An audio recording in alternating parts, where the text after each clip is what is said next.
Morning before you pee. First thing in the morning before you pee. Before you pee? Yeah, before you pee. So before I do anything. Yeah, before you do anything. First thing in the morning before you pee. Before you pee, before you do anything, before you even try to have sex with your lady.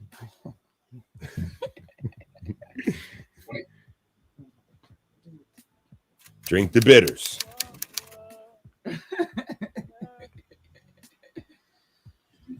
First thing in the morning. First thing in the morning.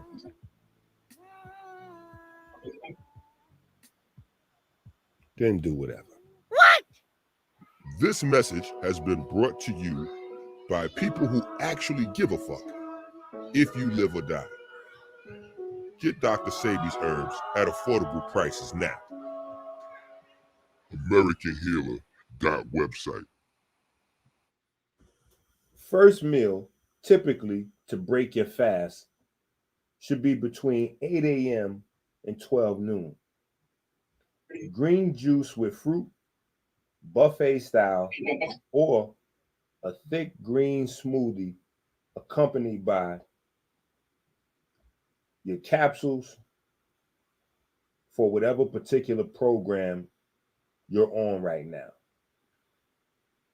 If you have the gold book, then you probably know in your mind that I'm on a recomp by looking at what herbs you see next to my smoothie. Smart money. Add your choice of vegan protein powder, or if you're not vegan, keep it as clean as possible and just use eggs to bring up your protein count for the day. So remember, vegans, protein powder, non-vegans, raw eggs. Enjoy your smoothie and don't add no sugar to it.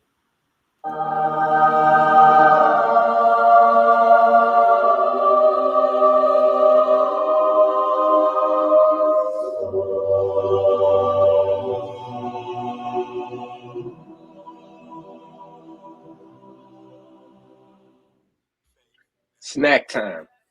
Everybody loves a good snack time.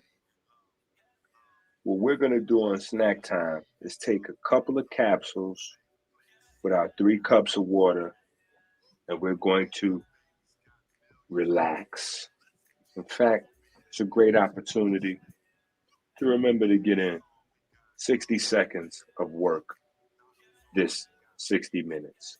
For some people, it might be easier to take your drops straight directly under your tongue. For me, personally, it's easier for me to drop all my drops in the water and just drink the water. And I like to drop all my drops in the first cup for all 3 cups, so that my second 2 cups of water are just plain water. Just a tip. Might work for you, might not. Either way, stay strong.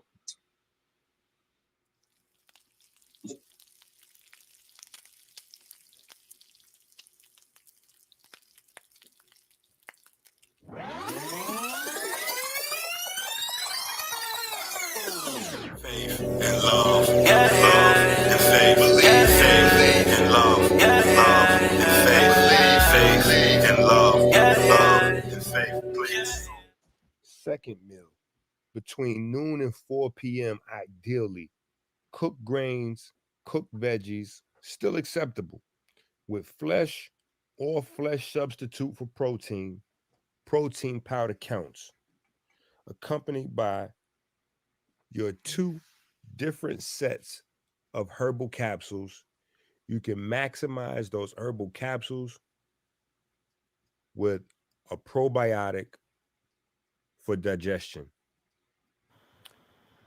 Now, of course, we're starting off with 3 8-ounce cups of water, and we're going to load up each one of those cups of water with some Momatomics.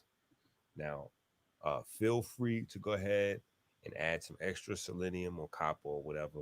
But you know, this is Momatomics. This is where Momatomics shines at. Every supermarket is the same. You're going to have your produce section where you can put yourself together a nice salad for about $3. Go a little further down the aisle and you'll have the organic section where you can put yourself together a nice little salad for about $5. This is all you need right here. For the third meal, typically between 3 and 7 p.m., it's just going to be a green salad, including but not limited to avocado, romaine lettuce, red onions, etc. We're going to keep the protein clean, that's plant-based, or you could use an egg if possible, accompanied by 4 capsules of your choice with your program. And if you want to maximize digestion, you add a probiotic.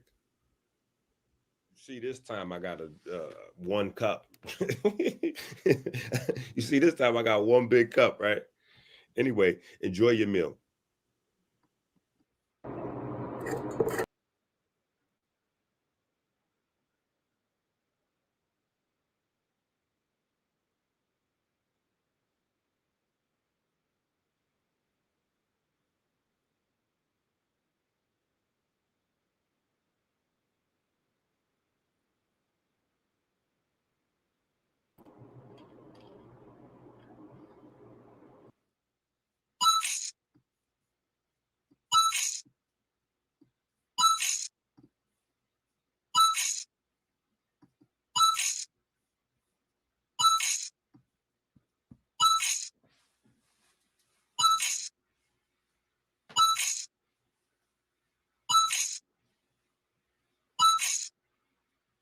Period. You just got to have the nutrients. So are you going to pay $1,000 to have this nutrient profile circulating in your blood, or are you going to pay $65?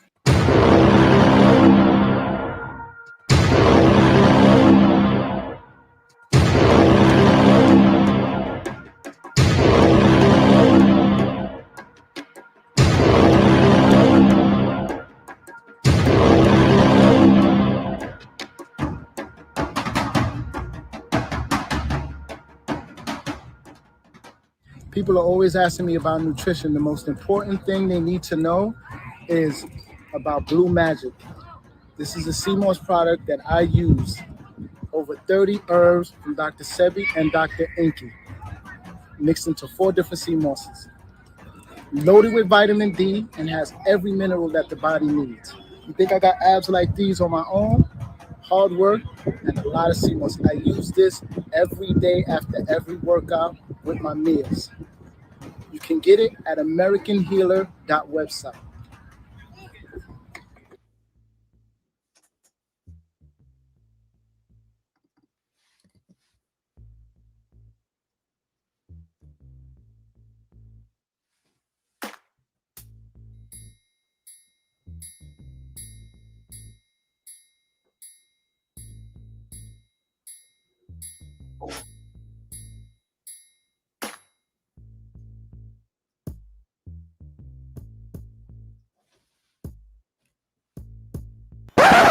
This message has been brought to you by people who actually give a fuck if you live or die.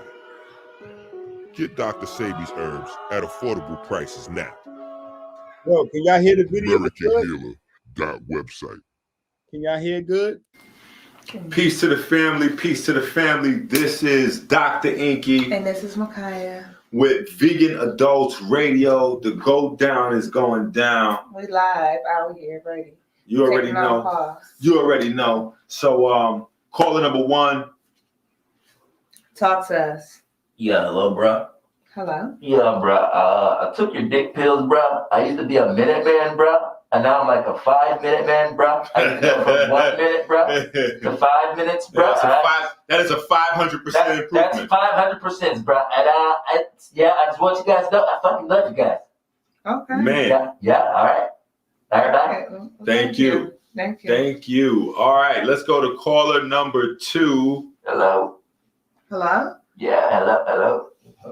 All right, caller number 2. Caller number 2. Yes. I just wanted to call you guys and let you know that I love you guys. Dick trick drops. I'm sorry. Go ahead, sir. You sound like my granddaddy's granddaddy. Sir. I'm just calling to let you guys know I like your dick pill things, because I had a little tenderoni over here one night, and I asked her, I said, say you so what I got if my dick get hard and I can have some of that tang. And she said, I swear to God, because she thought my dick couldn't get hard no more. And she ain't know I've been popping them pills for about 2 weeks now. My dick is ready to go. I pulled my pants down. I gave her that dang. And she ran out when she seen my dick. But I'll just let you know that it did get hard, so I'm thanking you. What? How old are you? 87. Man.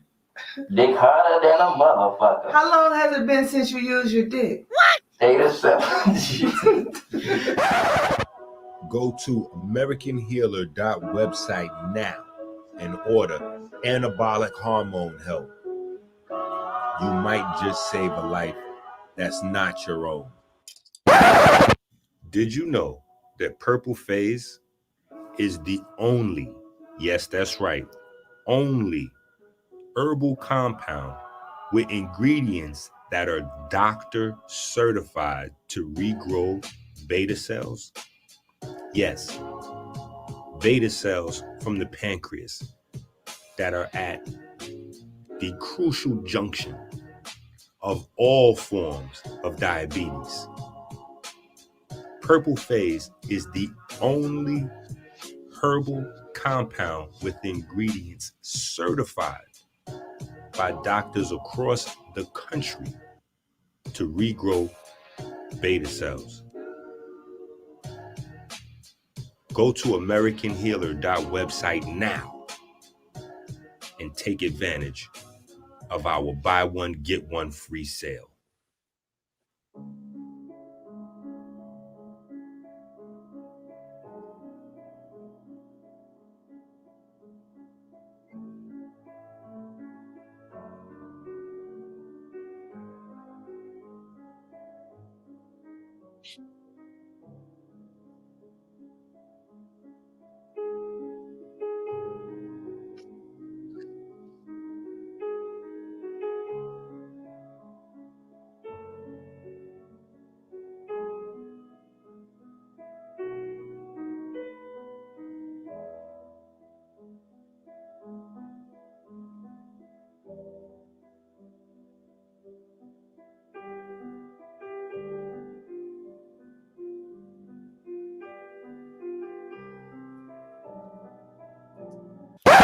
Did you know that the very same NRF2 system that protects your cells is the very same NRF2 system that is responsible for fighting obesity, for fighting the accumulation of fat? Did you know that that very same NRF2 system, that's the central feature of your immune system, is also the central feature at fat management? Did you have any idea?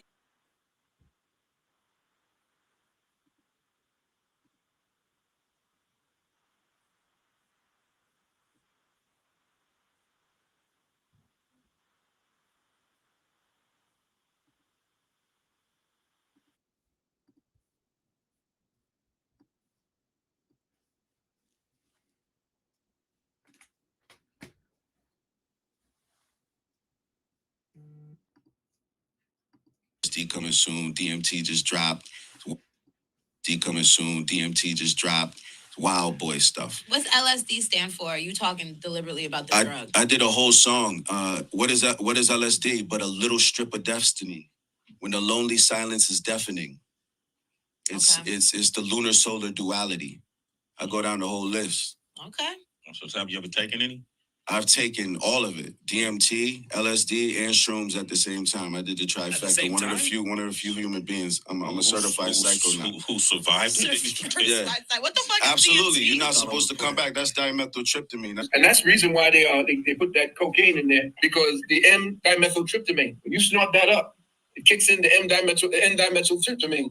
And I was of it. DMT, LSD, and shrooms at the same time. D coming soon. DMT just dropped. Wild boy stuff. What's LSD stand for? Are you talking deliberately about the drug? I did a whole song.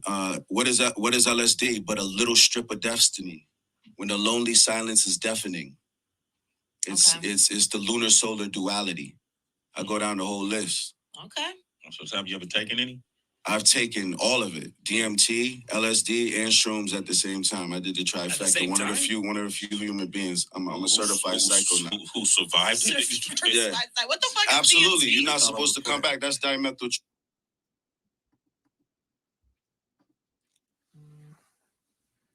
So we're talking about the root chakra a lot, right? The root chakra, the anus. We've given, let me just say pause in perpetuity for all of these videos. But we've given the anus quite a bit of attention. We've given the anus more attention than what's my man? Nick the Booty Like Groceries. What's the rapper name? We've given the anal chakra too much attention. We forgot that the pineal gland, right? Not the pineal gland, excuse me. That's too much like right. Not the pineal gland, the third eye. The third eye is, some people have it as the most important chakra. Some people have it listed as the crown chakra. Some people have the pituitary listed as the crown chakra and the pineal gland is secondary. Even though the third eye is like the highest, that's the Jesus, the third eye, So we have to deal with this. We can't have, honestly, we can't have an honest discussion. We can't go through the chakras and pretend like the third eye. See, because then I would be like a part of these guys, right? I would be like these guys who's just, saying things, going along. You know what I mean?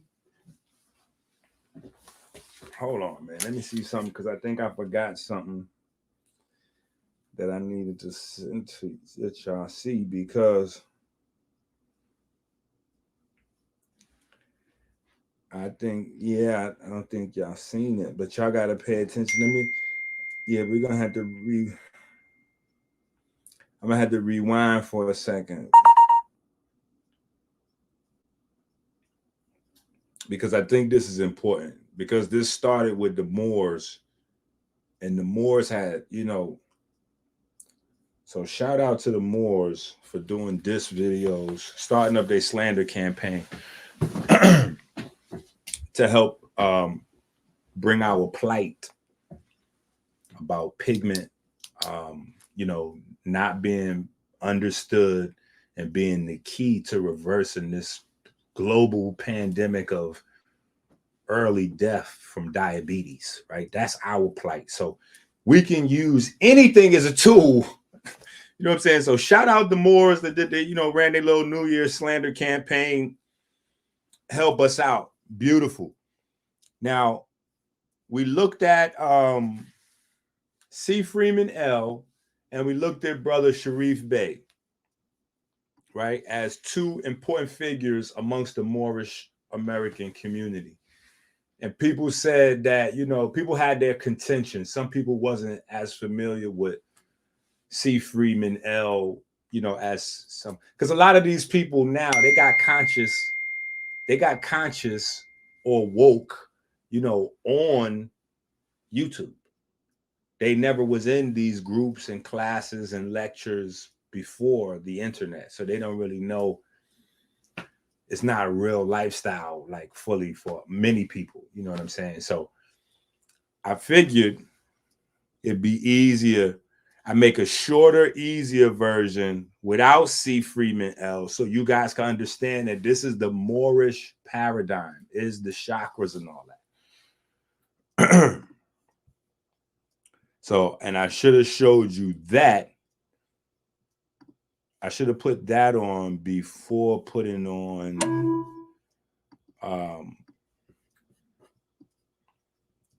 our main feature presentation for today.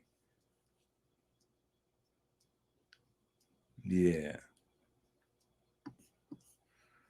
Okay, so let's start there first, and then we can get back around to Billy and his friends. Right, so let's...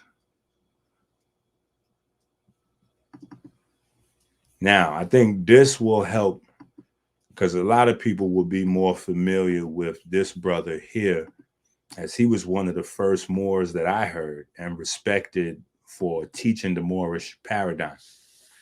Now, this is not this is not a Moorish American. This is Jack Harlow. In this song right here, let me just give you so some of you understand. What you're seeing here is Jack Harlow. In this song, Jack Harlow this is a song that he has with Lil Nas X. Right? I want y'all to pay attention because remember, you guys think that I'm going back and forth with this small little group of internet guys, but it's not. I'm trying to show y'all that this is a worldwide conspiracy. And at least, if not worldwide in terms of our world from America, our world view, and where Americans have went all over the place, starting with the roots and seeds of it that came out of Germany, right? So you got Madame Blavatsky and her program. Then years later, you got the Nazis and their program. Then you got the Nuremberg trials. Then you got all them people coming here after the Nuremberg trials. And then you got the 70s with Woodstock and all that, where the drugs and the LSD merged with the chakra movement and all that.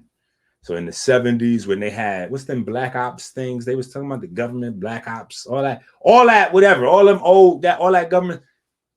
government programs and all that shit happened in the 60s and 70s when they was merging that LSD drug movement to the chakras and the sexual deviant sacrifice magic, all that magic ritual and all that shit. So anyway, this is Jack Harlow right here in a song with Lil Nas X. And what they're showing you is Jack Harlow is going to deliver a book to Lil Nas X. The book is going to allow Lil Nas X to escape prison, right? And open up his mind and all that, right? So basically, in other words, like Jack Harlow is activating Lil Nas X chakras in this video. Now, in the video, they did it in a way where you see him pass him the book, but then later he opens up the book and the book got a hammer in it. Now, I know that hammer is like as a phallus, it's a hammer, you know what I'm saying? So basically, Jack Harlow gave him the hammer, and activated his chakras, and then he's naked with the other men in the shower, and they doing their sex scenes and all this and all that, right? And then you see the video with him with the devil having sex after his chakras is activated and all this and all that. So I'm showing you that what I'm telling you, people know this. These cults are using this to... There's multiple levels to what people are doing to the kids. It's not just, oh, yeah, Nature Boy said this, or Polite is in jail for that, or Dr. York. No. The moment that we let these guys' teachings come into our house, The moment we start sitting down and letting our women and our children listen to these guys' teachings, we already making them susceptible. Y'all don't realize, y'all asking yourselves all the time, you know, how come the homosexuality thing or the transgender thing or this thing or that thing or all these sexual questions that you have, never once did you think that there's been 50 years worth of occult, esoteric, you know, hypnotic, like subtly, you've been subtly conditioned by these guys. And it's the guys that's telling you, look, this is how they trick you. They telling you, look, oh yeah, look over there, that we exposing this and we exposing that, and we're gonna show you what's not this and what's not that. Meanwhile, they're the ones that you So anyway, I just replaced C. Freeman L with another well-respected Moorish American that you could see is teaching the same philosophy, because the chakras and the inner adept chamber rituals is the same, right? And so in part 2, today's conversation, obviously we're going to have some different folks on the Summer Jam screen to scrutinize, you know, to look at their information, to react to their information, critique, you know, debate, if you will, their information, but same rhetoric, different heads, same rhetoric. Everybody's pretending, same rhetoric.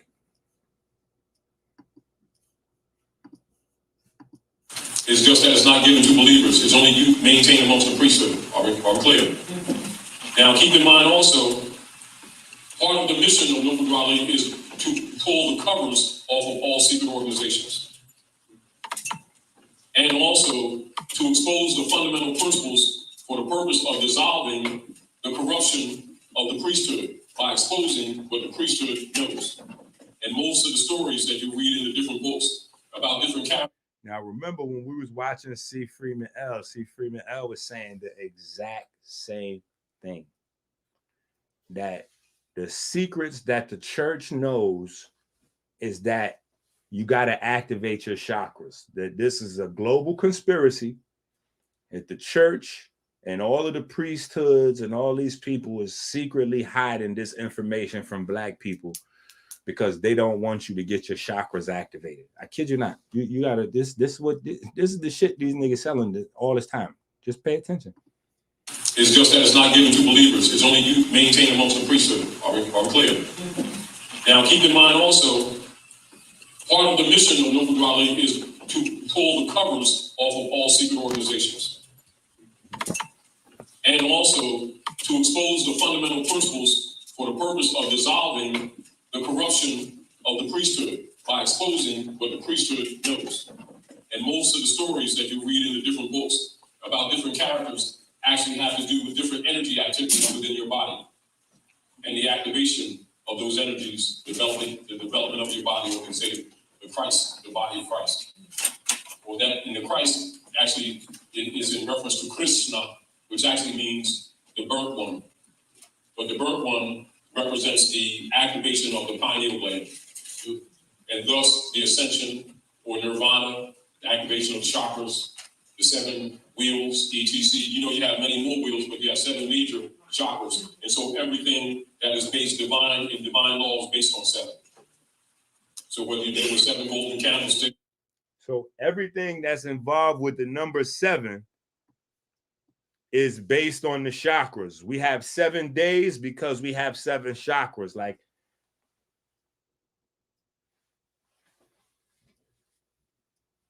I don't know how.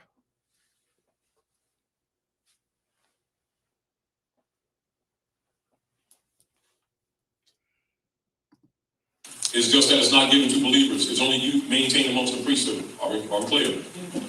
Now, keep in mind also, part of the mission of Noble Duality is to pull the covers off of all secret organizations.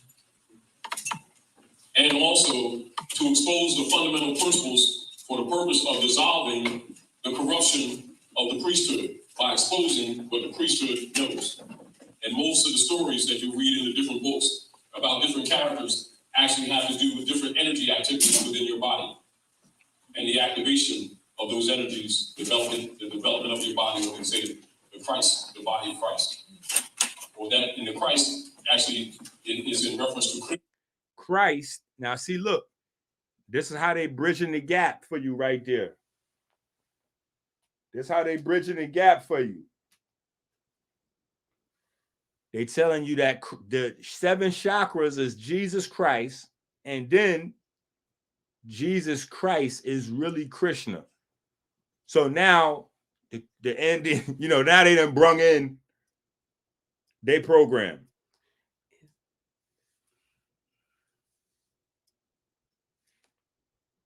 Now they done came in with their whole program. It's just that it's not given to believers. It's only you maintained amongst the priesthood. Are we clear?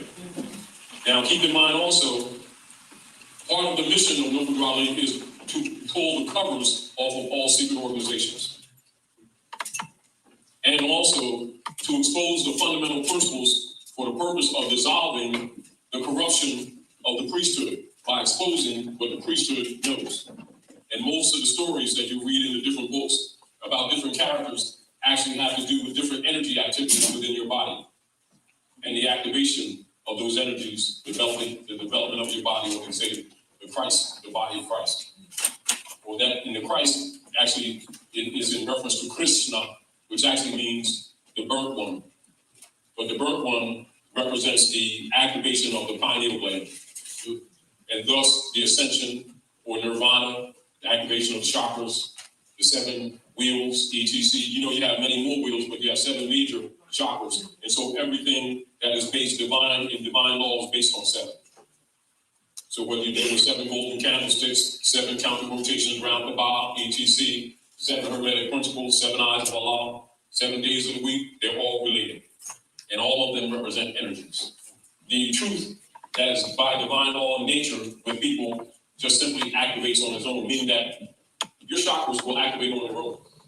It's just that our belief systems that we've adopted from the priesthood have been actually turning your will against yourself and calcifying your pineal gland, meaning you've been shutting yourself down.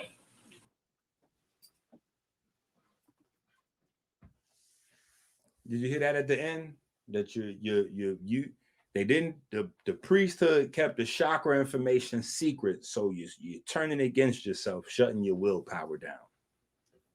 Because your willpower also comes from the chakras.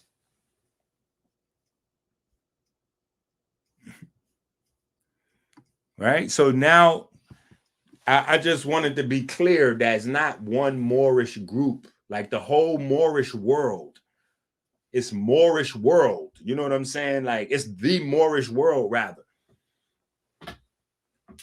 This is the private secret teaching.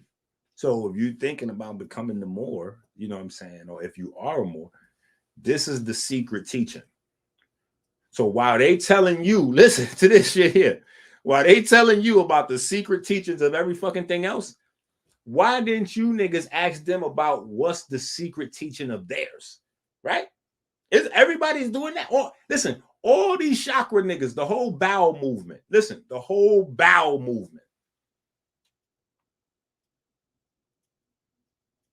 Didn't Dr. York make a career out of talking about the secret teachings of the Muslims? He breaking down the secret teachings of the Jews. He's breaking down the secret teachings of the Israelites. 360 questions to ask this. Never once did anybody ask about what his secret teachings was. So he got to go. He raped dozens and dozens and dozens of kids.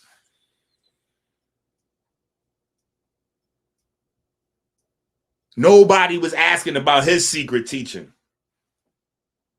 What was his secret teaching? Oh, the chakras. Yeah.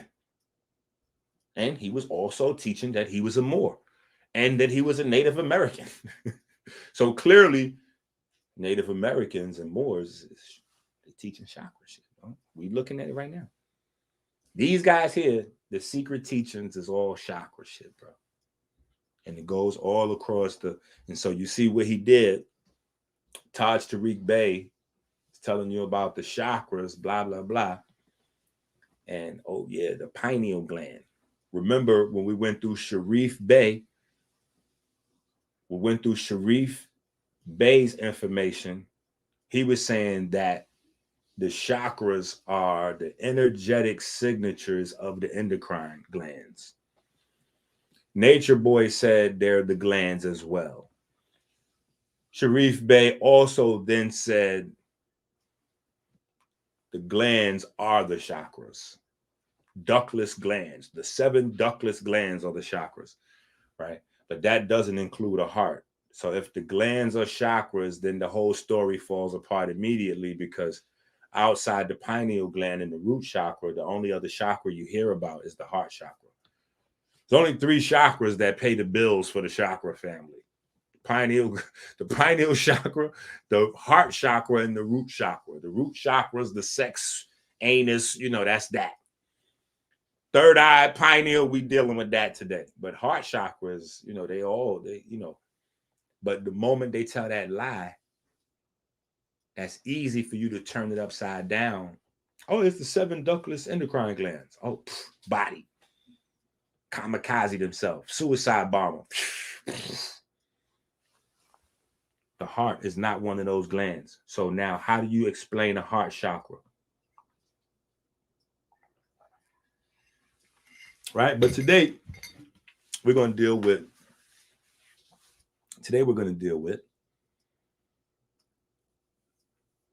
the third eye. Now, I think it's more appropriate for us to tune in to our more featured content.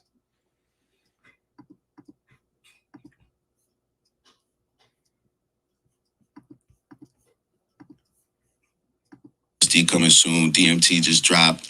Wild boy stuff. What's LSD stand for? Are you talking deliberately about the drug? I did a whole song. What is that? What is LSD? But a little strip of destiny.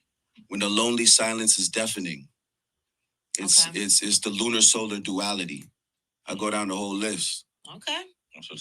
Now again, see, I got to show you this whole connection so y'all can see how everything goes together, right? So it's sex. Listen to this. It's sex for the root chakra activation, blah, blah, blah.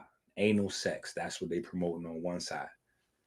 On the flip side, what they're promoting is drugs for the pineal gland chakra, for the mind, right? So you get the drugs to release DMT into the pineal gland, and that's how you activate the chakras as well, right? Now, I'm going to tell you what I think is going on. It's the same thing like in the street. In the street culture, the more violence you have, the more, harsh realities and atrocities that goes on that people have to endure, the harder the recreational drugs get to get their mind do what they have to do every day, what they have to say, the lies they got to tell, the people they got to hurt, and how they hurt themselves. And, just to get through that, self-medicating for the trauma that they're creating and experiencing daily. That's why I think the chakra community has to rely so much on promoting these drugs. And they use weed and mushrooms as like the way to just open up the drug conversation to alternate state of consciousness. Then before long, they're telling you how healthy it is to go on the mushrooms. Oh yeah. Then they get you on the mushrooms. Oh, it's amazing. Let's go on to the, to the LSD and the ayahuascas and the, and then before long, you're just going right to the crack or the cocaine, you know what I'm saying? Boom. Because Phil Valentine teaches that cocaine up your nose is how you produce DMT for your pineal gland, right? So this is why I'm saying I have to be the Lone Ranger to stand against all this tyranny. And y'all don't believe, I don't understand how it's not like a massive, I should have hundreds of thousands of people following, yo, you know what? This shit is crazy. We got to stop these niggas. Yo, what the fuck's going on? These niggas been operating like wide out in the open for a long time. Like, this is crazy. Just operating. You know, niggas go to jail here and there for maybe raping some kids or whatever. But other than that, niggas just keep rolling. I'm like, wait, what the fuck's happening right now? And I'm considered a part of this community too. Like, whoa, hey. We're gonna get a flag on the play, and we're not gonna resume play till we figure out what kind of violations just happened right now. What? This shit is crazy. Crazy shit, crazy. So it's anal sex for the bottom, and then it's drugs for the top. But like I said, I think it's because they're promoting so much anal sex and all that. I believe the fellas is talking about the drugs so much as a way to block out what they doing to themselves and what they allowing, you know. Yeah, I mean, Red Pill and them, they got their chakras activated by Bobby and Phil and them. You know, they used to go to private hotel, you know, like private lectures and all that. I mean, you know, and, you know, then they start hanging out with 19 Keys. 19 Keys goes out to clubs and he twerks. He openly is like, he twerks like how girls be dancing. He twerks. This is a big muscular guy. So when people see that, and I'm only saying that in reference to what's going on, because when people see that, like they see him talking online, sounding like a strong black man, then they see him out in a nightclub and he's twerking. When they see that, they don't have no frame of reference for that. They're like, yo, what the fuck just happened? What did I just see? This is crazy. Like, yo, what did I just see? What you saw was the effects of decades worth of activated chakra men amongst the community. Once you do certain things, you know, you start telling people there's a G spot in your anus and all that. When you start saying those kind of things, I mean, yeah.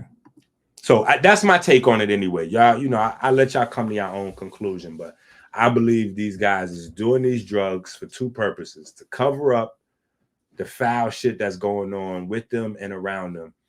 And then also in the initial stages, I believe the drug is to help get them eased into certain acts that they probably wouldn't otherwise perform. So I think the drugs helps get people to do shit that they wouldn't probably do if they was fully on point. And then after they do it, you know, now they got to keep normalizing it in their mind and keep trying to hang around people that's telling them it's okay. Nah, it's good. Nah, your chakra's activated. Nah, you lit. You ready to manifest things now. All right, cool. Yeah, let's manifest some money. Yeah. I bet. How are we going to do that? Oh, we're going to open up some businesses or get some jobs. Nigga like, hold up, bro. Nah, nigga. Nigga ain't just go up in my ain't back. Hold up. I could have started a business or got a job before anybody did anything to, I mean, what the fuck is going on now? Where is the magical part, nigga? I just sacrificed something I can't never get back, and now I'm ready to do magic now. You niggas got me, you know, I'm ready to manifest my melanin. You know, I'm ready to melanin, you know, yeah, some of that shit.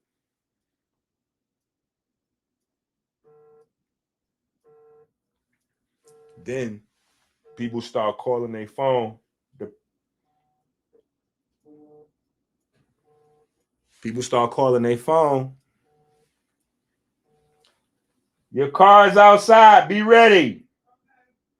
Or that's what it's saying on my phone.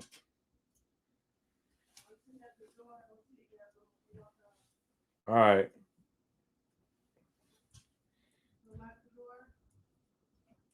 Don't worry about it. I love you too.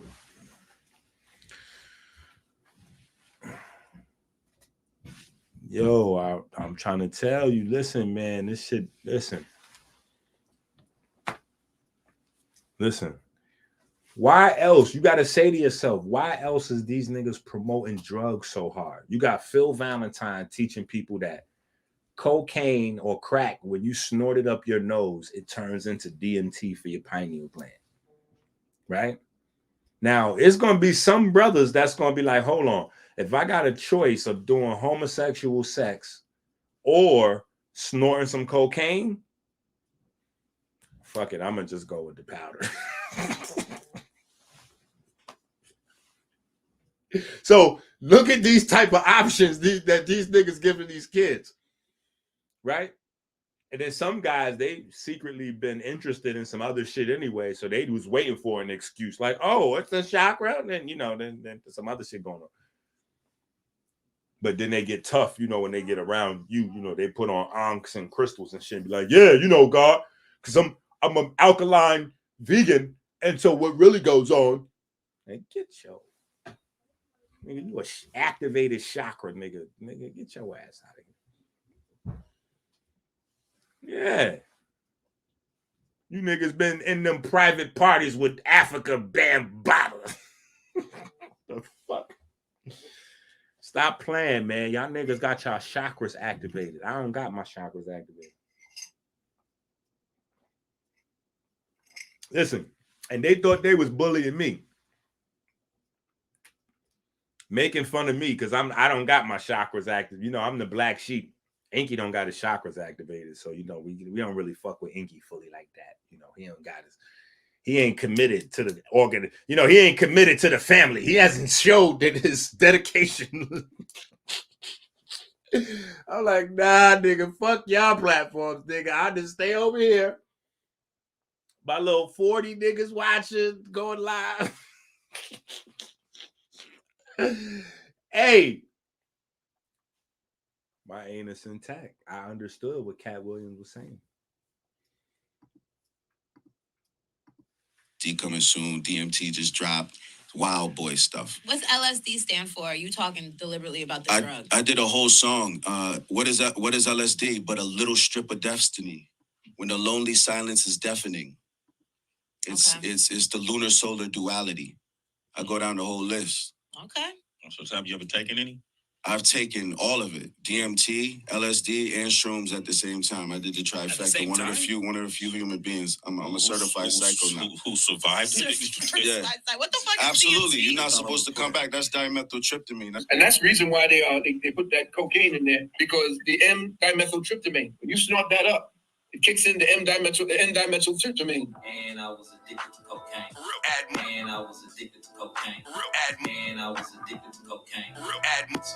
And that's the reason why they put that cocaine in there, because the M-dimethyltryptamine, when you snort that up, it kicks in the N-dimethyltryptamine. I'm a certified psycho now. Who survived it? Yeah.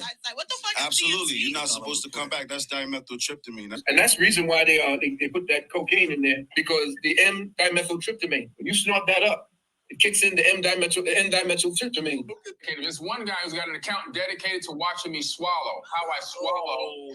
I'm gonna use any aspect of orgasm, drug. Okay, there's one guy who's got an account dedicated to watching me swallow. How I swallow. I'm gonna use any aspect of orgasm, drug. An account dedicated to watching me. I'm gonna use any aspect of orgasm, drug. Okay, there's one guy who's got an account dedicated to watching me swallow. How I swallow. Okay, there's one guy who's got an account dedicated to watching me swallow. How I swallow. Okay, there's one guy who's got an account dedicated to watching me swallow. How I swallow.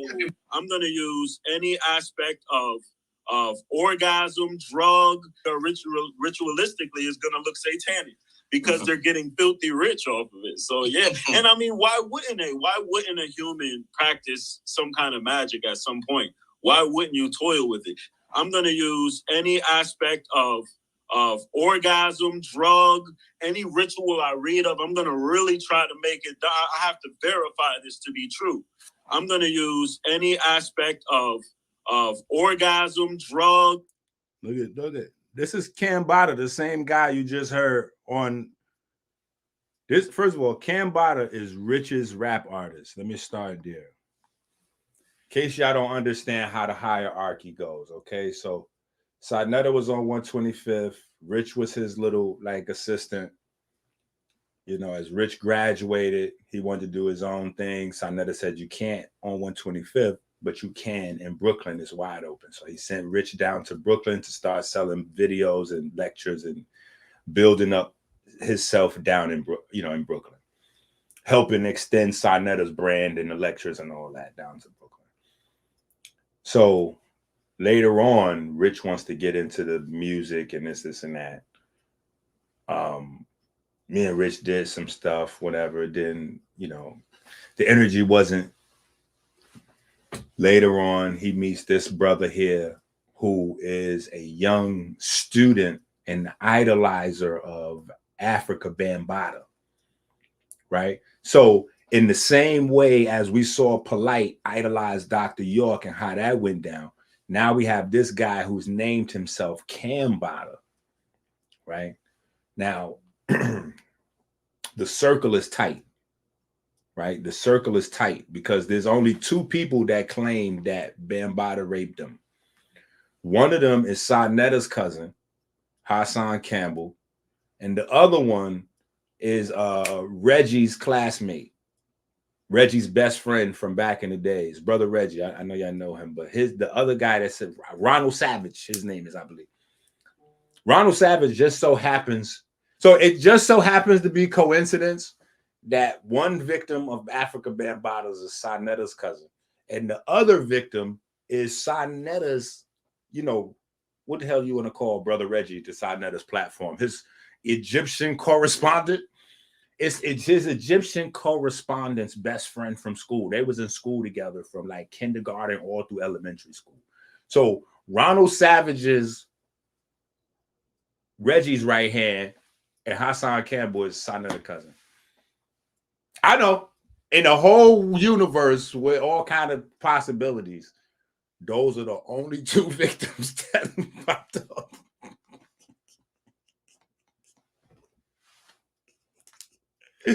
Yo, this Scammy Davis Jr. shit is epic. Listen. So this guy Kambaataa is brother Rich, so it goes Sarnetta, then brother Rich, and brother Rich brings on Kambaataa to represent his platform and build up his music catalog. And he's doing some music with the Red Pill and Blue Pill, and it's Red Pill, Blue Pill, Kambaataa, and Loaded Lux. Loaded Lux, because Loaded Lux is also Sarnetta's artist. Remember, when Loaded Lux folks got into music, he was being managed by Sarnetta and Sarnetta's partner. I forgot his name is right now. Not Sekou. Whatever Sarnetta's. Y'all know who I'm talking about. Dark skin. Then Sarnetta was backed off, and it was just the other guy doing it. And then him and Loaded Lux fell out and whatever. But that's still part of that camp, right? So Loaded Lux, the Pills, Kambaataa, they got this campaign going. And throughout that campaign, the running theme obviously is chakras, right? And all that. But this campaign of getting high. They pushing these drugs heavy on your kids. They pushing drugs heavy on your ass too. I'm just hoping that you know better. Clearly you niggas don't know. I can tell from subscriber counts. Clearly you niggas don't know any better. But look who's tapped in and tuned in on the video over there, supporting it. He tapping in on the video, supporting it. King Simon, that's Polite's manager. So Polite's manager is tapped in with Kambaataa promoting the LSD and all this and all that. So understand how this is all going down. Look, and none of this is stuff I'm making up. You just could look right at the video and see King Simon Productions popping up in their chat room, not in mine, in their chat room, supporting their content where they're breaking down why you need to use the drugs and that and all this other bullshit things, right? So I'm just showing you how this shit going down. D coming soon. DMT just dropped. Wild boy stuff. What's LSD stand for? Are you talking deliberately about the drug? I did a whole song. What is LSD? But a little strip of destiny. When the lonely silence is deafening. It's the lunar solar duality. I go down the whole list. No, it's the lunar solar high. Have you ever taken any? I've taken all of it: DMT, LSD, and shrooms at the same time. I did the trifecta. One of the few human beings. I'm a certified psycho now. Who survived it? Yeah, What the fuck? absolutely. Is You're not supposed to come back. That's dimethyltryptamine. And that's the reason why they put that cocaine in there, because the M-dimethyltryptamine, when you snort that up, it kicks in the N-dimethyltryptamine. And I was addicted to cocaine. And I was addicted to cocaine. And I was addicted to cocaine. And that's the reason why they put that cocaine in there, because the M-dimethyltryptamine, when you snort that up, it kicks in the N-dimethyltryptamine. I'm a certified psycho now. Who survived it? Yeah. Hey, look. I told y'all, look, the Moors is mad.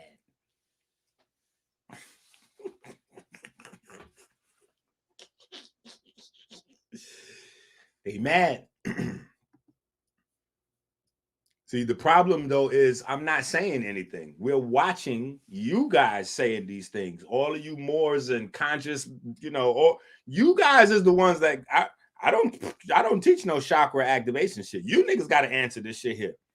You niggas is promoting cocaine snorting, crack snorting, LSD openly as a spiritual community. How the fuck did these niggas get away with this? And they talking about me saying anything for money. Me, I'm the one saying anything for money.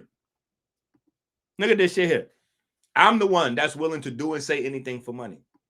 Not Phil Valentine when he say snorting coke and crack is activating the pineal gland. Not Brother Yaki when he say he learned how to do herbs by being hooked on cocaine and getting shot. That's not saying anything for money, right? Promoting Brother Rich program and all that. That's not saying and doing anything for money when they promoting LSD to kids and all that. When they promoting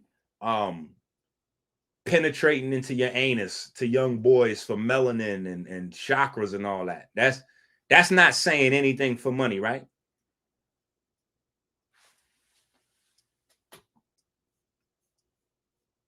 Yeah. See?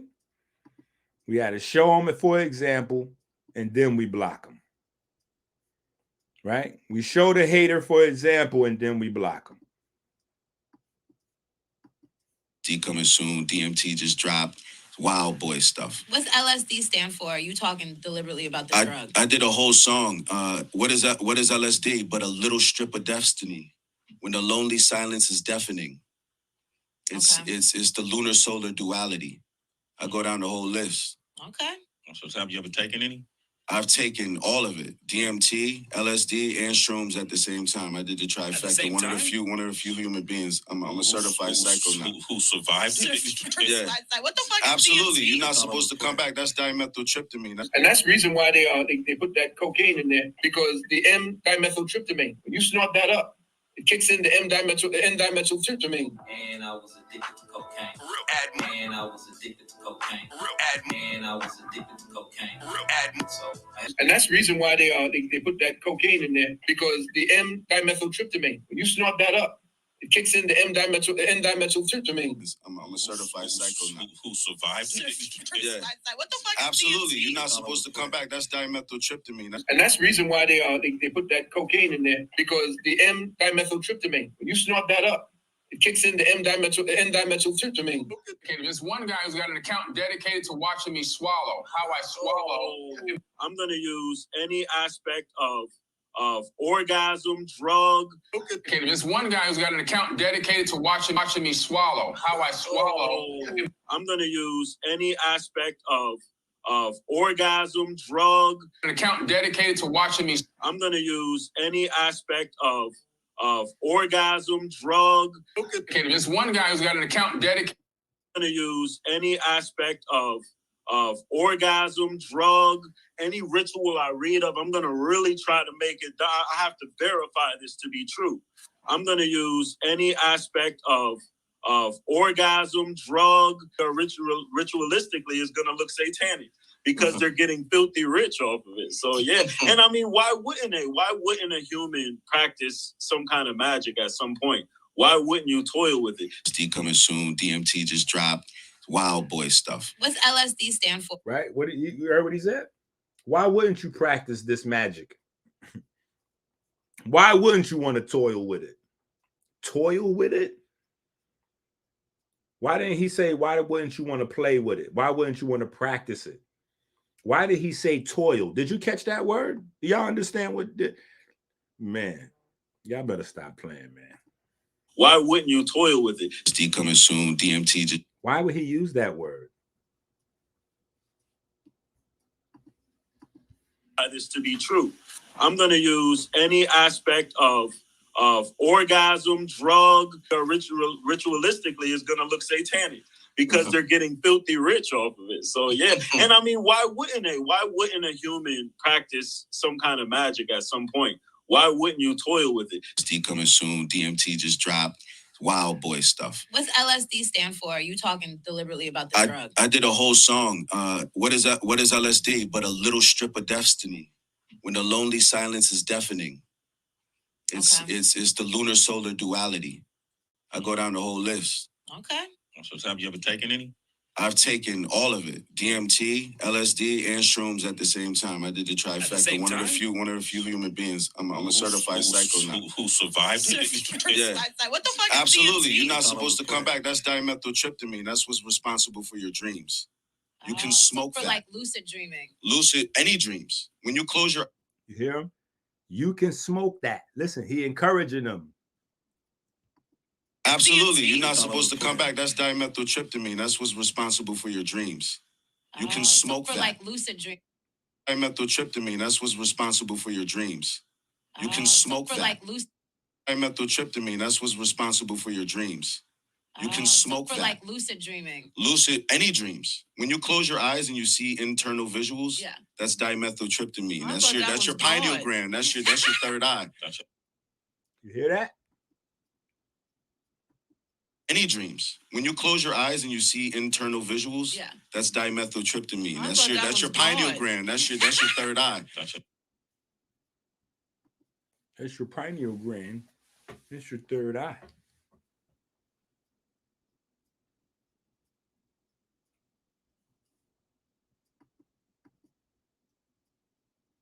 I'm gonna go ahead. I'm gonna go ahead. I'm gonna go ahead and say that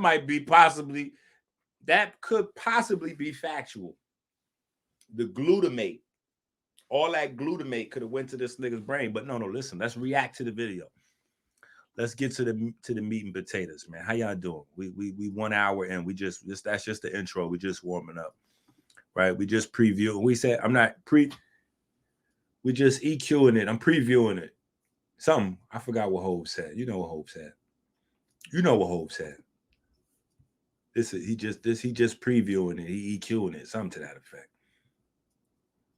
Yeah, we right here somewhere. He's confirmed he's in the Illuminati. We got the whole wokeness that Giving away an Audi A4 for forbidden knowledge live at the event.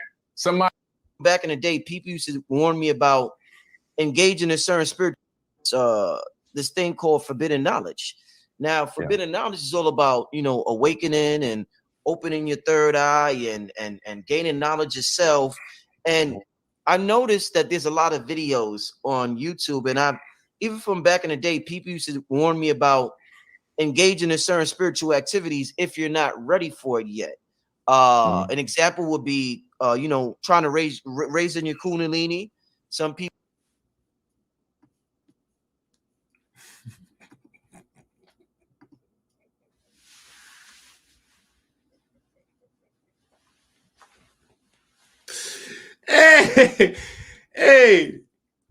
Hey. Rich started his video out with a secret disclaimer. Look, he's starting the video out saying that he used to get warned about going to do certain spiritual activities before he was ready.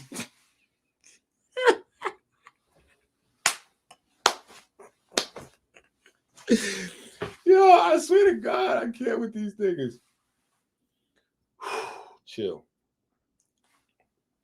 your man Rich said when he was younger.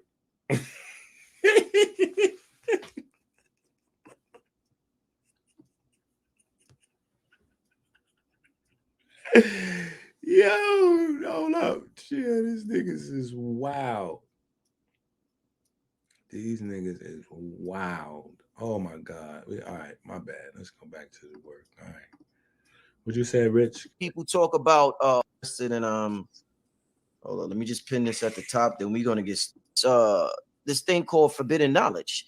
Now, forbidden knowledge is all about, you know, awakening and opening your third eye and gaining knowledge yourself.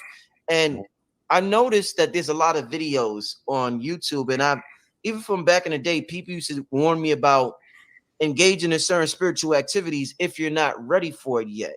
An example would be, you know, trying to raising your kundalini. Some people talk about opening the. Now, mind you, let me show you guys this. See this? Melanin versus Diabetes Research, Book 1, right? This book came out July 22nd, 7/22, right, on Amazon. Small book. This book has not stopped starting trouble ever since.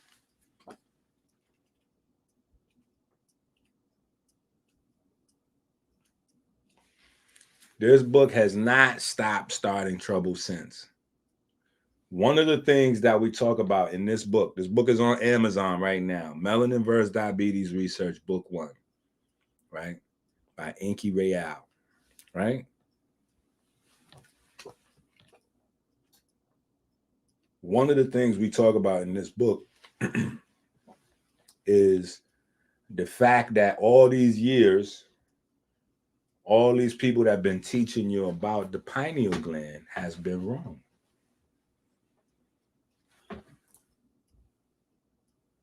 The people that have been teaching you that the pineal gland being calcified and blah, blah, blah, and, you know, white people got calcified pineal glands, all that kind of shit, you know goddamn well like I do, the same niggas that's talking this chakra shit is the same niggas that was telling you that white folks had calcified pineal glands and all this other shit, right? Because that's a part of the hustle, you know, because clearly people's pineal gland is calcified right up until you receive the magic treatment so that they can activate, you know, your sensor, your energy sensors and all this other shit. You know, $99.99. To send in $99.99, and we'll gladly go ahead and send you a dildo. I mean, a at-home chakra activation kit.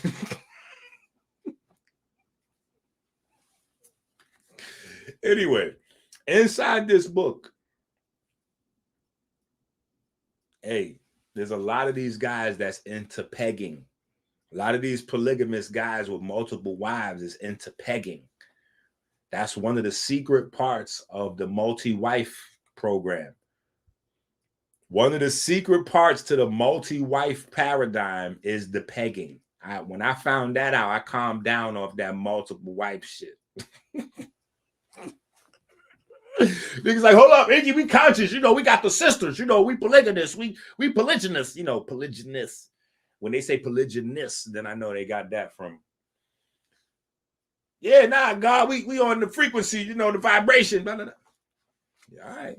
They on that frequency and vibration, all right. I'm not interested in that frequency and vibration these niggas is on. Trying to tell you, pegging comes along with that. So they doing all the women, but the women get to do, you know, them as well sometimes in these, you know, alleged, you know, how these things is getting hooked up. Anyway, in this book, we talk about people being wrong about the third eye, right? More important than any of that, right, is we talk about people being wrong about the third eye, right? And very simply, I think we should, before we go into the rest, they go into the video, the main review or the main reaction to the content, right? I think we should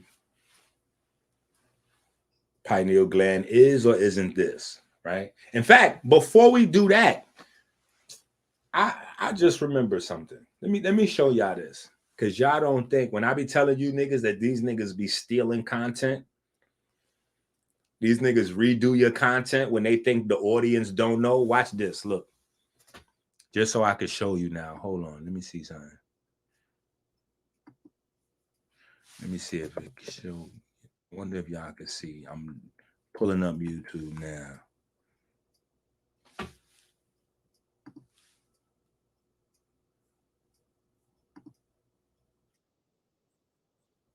Hold on. Let me see here.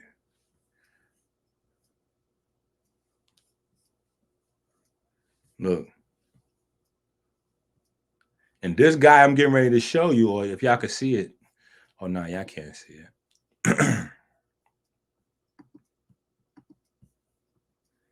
This guy, hold on. Look at this guy right here.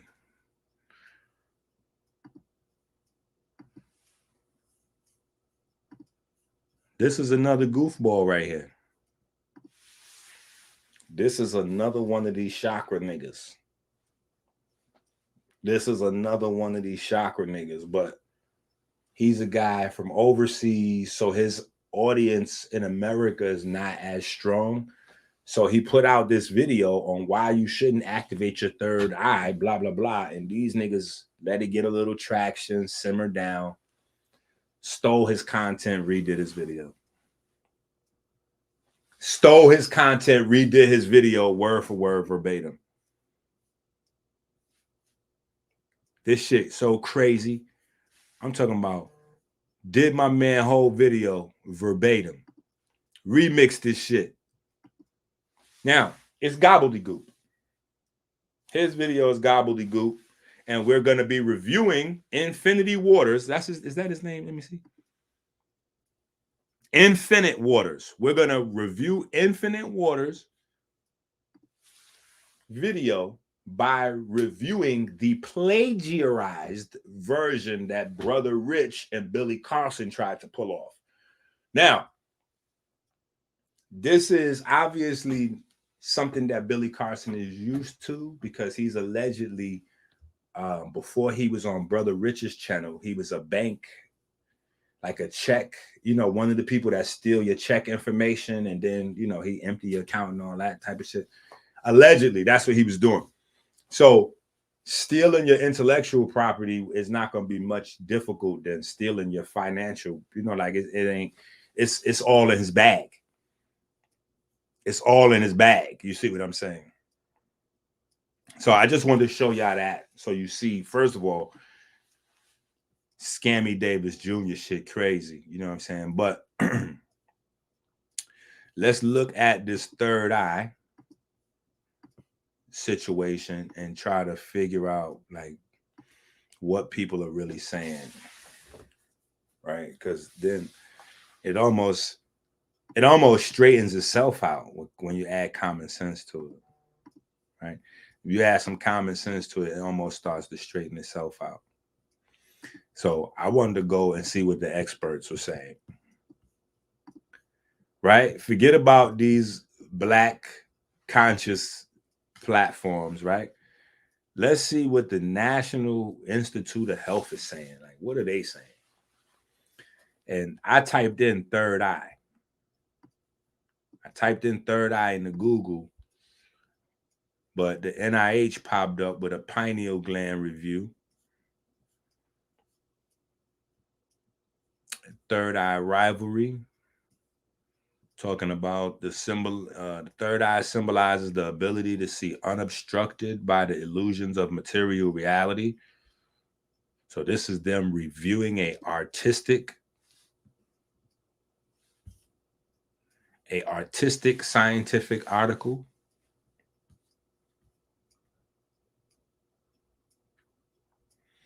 Three-dimensional vision is the result of binocular fusion, which occurs when each eye receives sufficiently similar information. With effort, it is possible to change the divergence angle of the eyes and free fuse any two objects in the visual field in an attempt to see them as a singular object in depth. When stable fixation is achieved, and if the brain receives conflicting information from each eye, the observer can experience a vivid sense of visual alternation, binocular rivalry, right? So this here, like I said,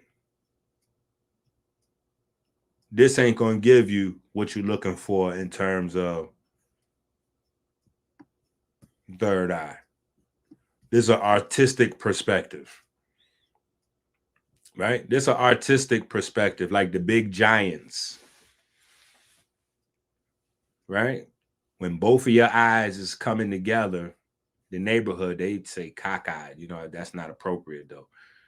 Then, you know, you can have this type of situation here, right? The pineal gland and the melatonin hypothesis. Pineal abnormalities and psychosis and mood disorders. Pineal gland as the source of the soul and the third eye.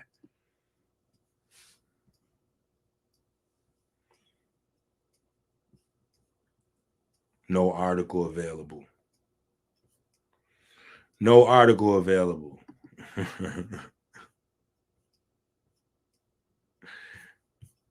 All right, so let's do this. All roads lead to Wakanda, right? Let's go and see what the pineal gland is. Cleveland Clinic, first up.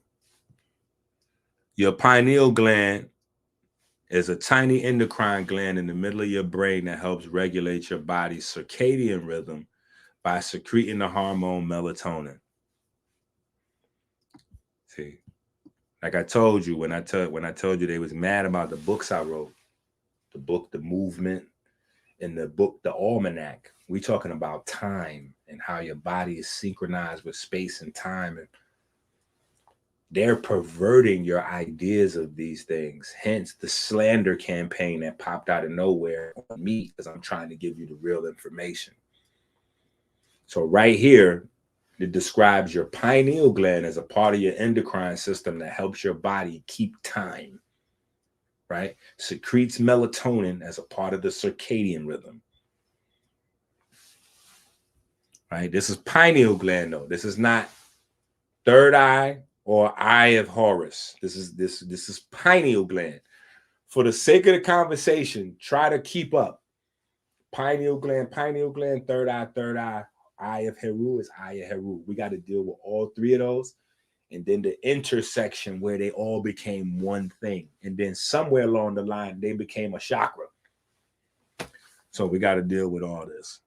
Because eye of Heru, which is what they show you when they go third eye, they show you the eye of Heru. So third eye is not even really a thing. That's like a slang term. They show you the eye of Heru. The eye of Heru, the eye of Hecate, the eye of Ra, has been around for thousands of years before the chakras were invented.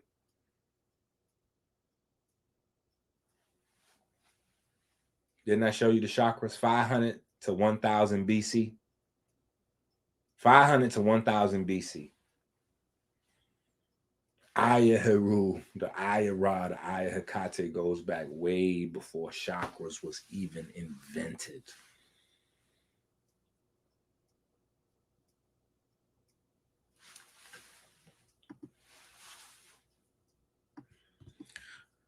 All right.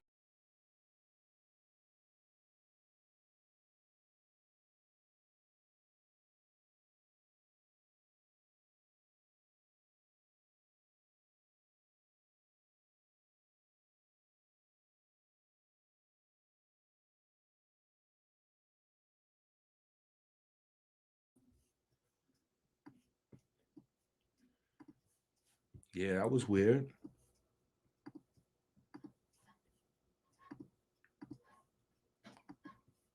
That was weird. We're going to roll with it, though.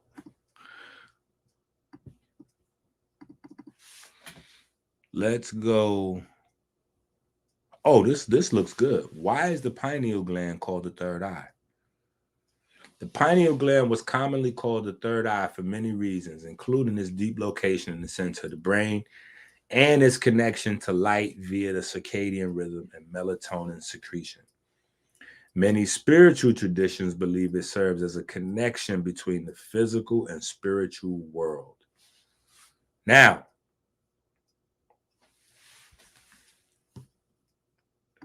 here's where the confusion that lasted forever comes in, right? Here's where the confusion comes in. That middle space, right? So we know pineal gland. Pineal gland is light sensitive. Your eyes are your strongest light sensors. So, okay, great. Science says this probably is an old eye that we didn't need to use, blah, blah, blah. Okay, you want to roll with that, fine. Third eye, light sensitive, produces a fluid that we need to regulate the cell. All right, cool. This is another eye. Right? Some people call it the first eye, and then this is the second and third. This is the second and third, whatever. First eye, third eye. I get the philosophy, right? Regardless of what number eye it is, listen to what I'm telling you. It absorbs light and converts light into usable information for the body. So calling it a third eye is okay. When the spiritual traditions come in, that's where the problem is coming in. The spiritual context is not coming from the pineal gland. The spiritual context is coming in from all of the various interpretations of the Eye of Heru. I want y'all to pay attention. The Eye of Heru is thousands of years old. That has thousands of stories and traditions associated with it. Spiritual stories and traditions.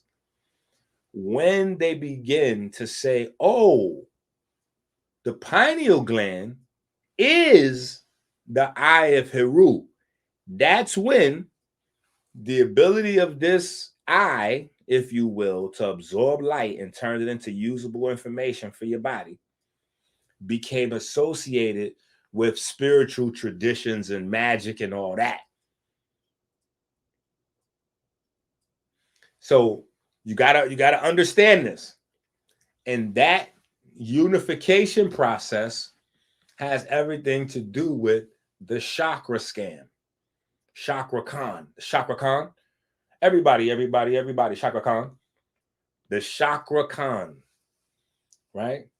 Remember, I showed you the book when they started. I believe it was 1977 when they first, no, 1919, whatever. You saw the year when they first started adding the endocrine glands to the chakra system. That came in with the pineal gland. Before then, there was no link of those items. Those items wasn't mixed together. Chakras, Eye of Heru with pineal gland. Those pineal gland, the word pineal, the closest thing you get to an origin for pineal is the Bible. You know, the pineal, where I saw the face of God. That's the earliest pineal or pineal that you have, is the Bible, where I saw the face of God and wrestled, and yeah. So you don't have, those as two separate things. We can't go past, we got to make sure we on that, right? Because I'm going to show you the Freudian slips, right? So here's one first Freudian slip. The first Freudian slip is in the information. When you join the stories associated with the pineal of the chakra world that they made up from Madame Blavatsky, right? When you add that in to the Kemetic information, right? You add that to the Kemetic information. And the way they did that is because Madame Blavatsky teaches that Thoth and Hermes and Jehudi are all the same person. So the 7 Hermetic seals, which is actually the 7 books from the Revelation, which is really the 7 chakras. You see all this bullshit talk. When they tell you this, you like, oh yeah, this is deep. This is no, you getting conned.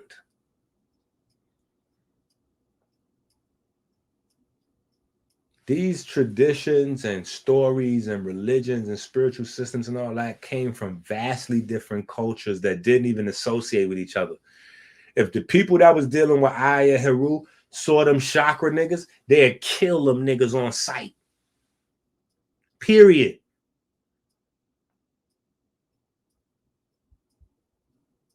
They was ops. They wasn't like doing nothing. If the chakra niggas ran into the Aya Heru niggas, it would have been on site. Period. If the anatomists, dissecting bodies and all that, talking about the pineal, the seat of the soul and all that, them niggas would have ran into the Aya Heru niggas or the chakra niggas. They would have cut their head off. Y'all don't know what y'all talking about. So anyway, the first thing we got to do is separate these things back into their original components. We spent a good amount of time talking about the chakras, their origins, the Upanishads and all that. So we let that go. Back to his Indian, so I'm very good at beating a dead horse. I'm gonna try not to as much, right? But you see, when, like I said, when you type in pineal and third eye, what they show you is the eye of Heru, and the eye of Heru is not no third eye. Eye of Heru, that's another name that came with another set of culture and traditions and all that. This Aya Heru wasn't even always the Aya Heru. That's what I'm saying. Like, it goes back before Heru. Let me see what good old Wiki say. Let me see what good old simple and easy Wiki say. Let's type in Aya Heru. We get Aya Horus. Okay. There you go. Look at that. First sentence. Can y'all see this? First sentence. Look at that. Eye of Ra. You see? So before this eye was even associated with Horus, this eye was associated with Ra.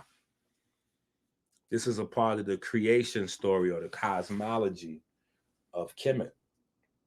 Kemet's cosmology is pretty accurate to today's advanced cosmology, and that's why Kemet always comes up in scientific conversation. But the story of creation starts with the eye of Ra, which is a star, right? And this eye or star, now in the stories it says the eye cries and the tears become people, right? Science says that plasma came from the stars. You see what I'm saying? And became our water, our minerals, our rocks, our this, that, and the other, right? Formed from plasma from stars. Kemet says tears from eyes, from cosmic eyes, right? Not really that much different, right? So they was ahead. They was ahead. Anyway, you don't see no chakras up in here.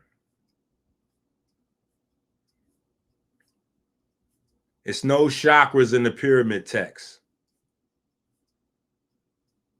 Somebody would have to take something else and tell you that it's called a chakra, because it ain't no chakras in there.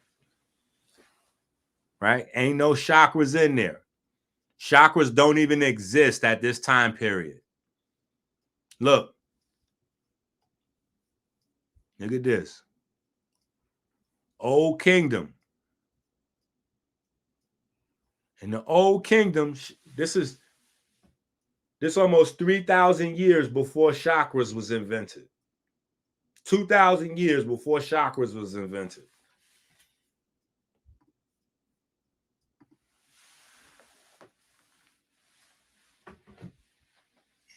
It's not possible.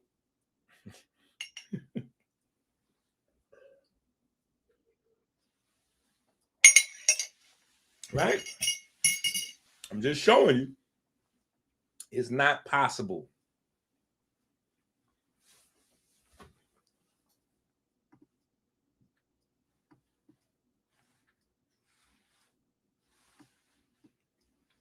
I appreciate that, more media.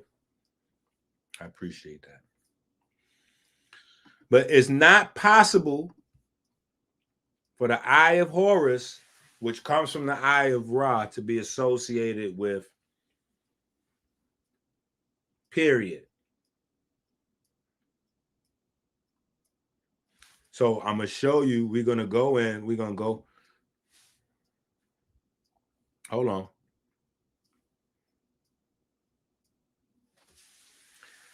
The eye symbol was also rendered as a hieroglyph. Egyptologists have long believed that hieroglyphs representing pieces of the symbol stand for fractions in ancient Egyptian mathematics. So there's a debate centering around the eye of Heru, saying that the eye of Heru is a system of fractions. That's a base for another number system, another whole number system, which they don't want to give the Egyptians credit for because it's damaging. They don't want to give the Egyptians credit for the 64 number. You know, because you deal with that 64, you back with the DNA and the I gene and the E5 and the this one and that one and computer technology and bits and this and that. And it's too much credit to give them for the seeds and the roots of that. Right? So that's the conversation that we need to be in as young Black folks. Listen, let me show you something. This is the conversation we need to be in as young Black folks when we discuss anything like what we're discussing now. Right? Hold on.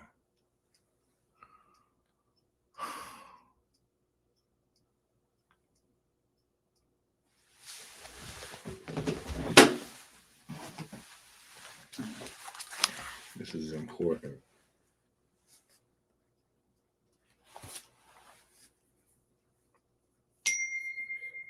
This is important. Sorry, it's on my other laptop.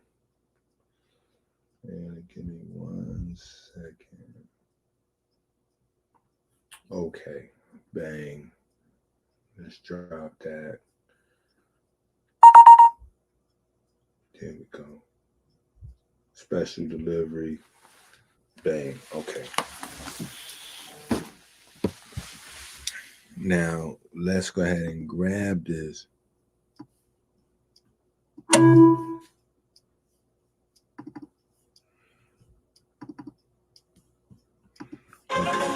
For a long time, African-centered scholars and academics have pressurized Egyptian antiquities to allow for the testing of skin pigmentation.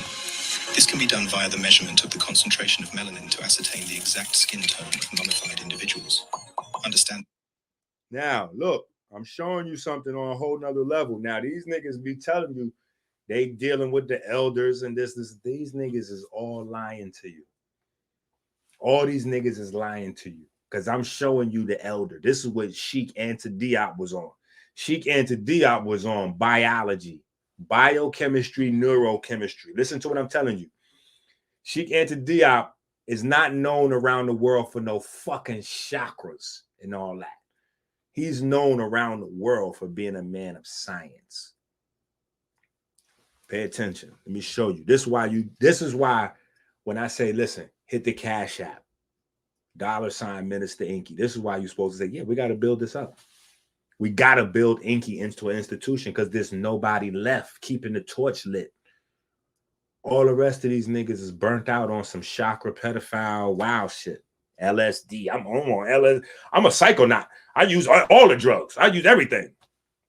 That's what Brother Rich promoting with your money. Your money. You niggas sending these niggas donations to go on nationwide air.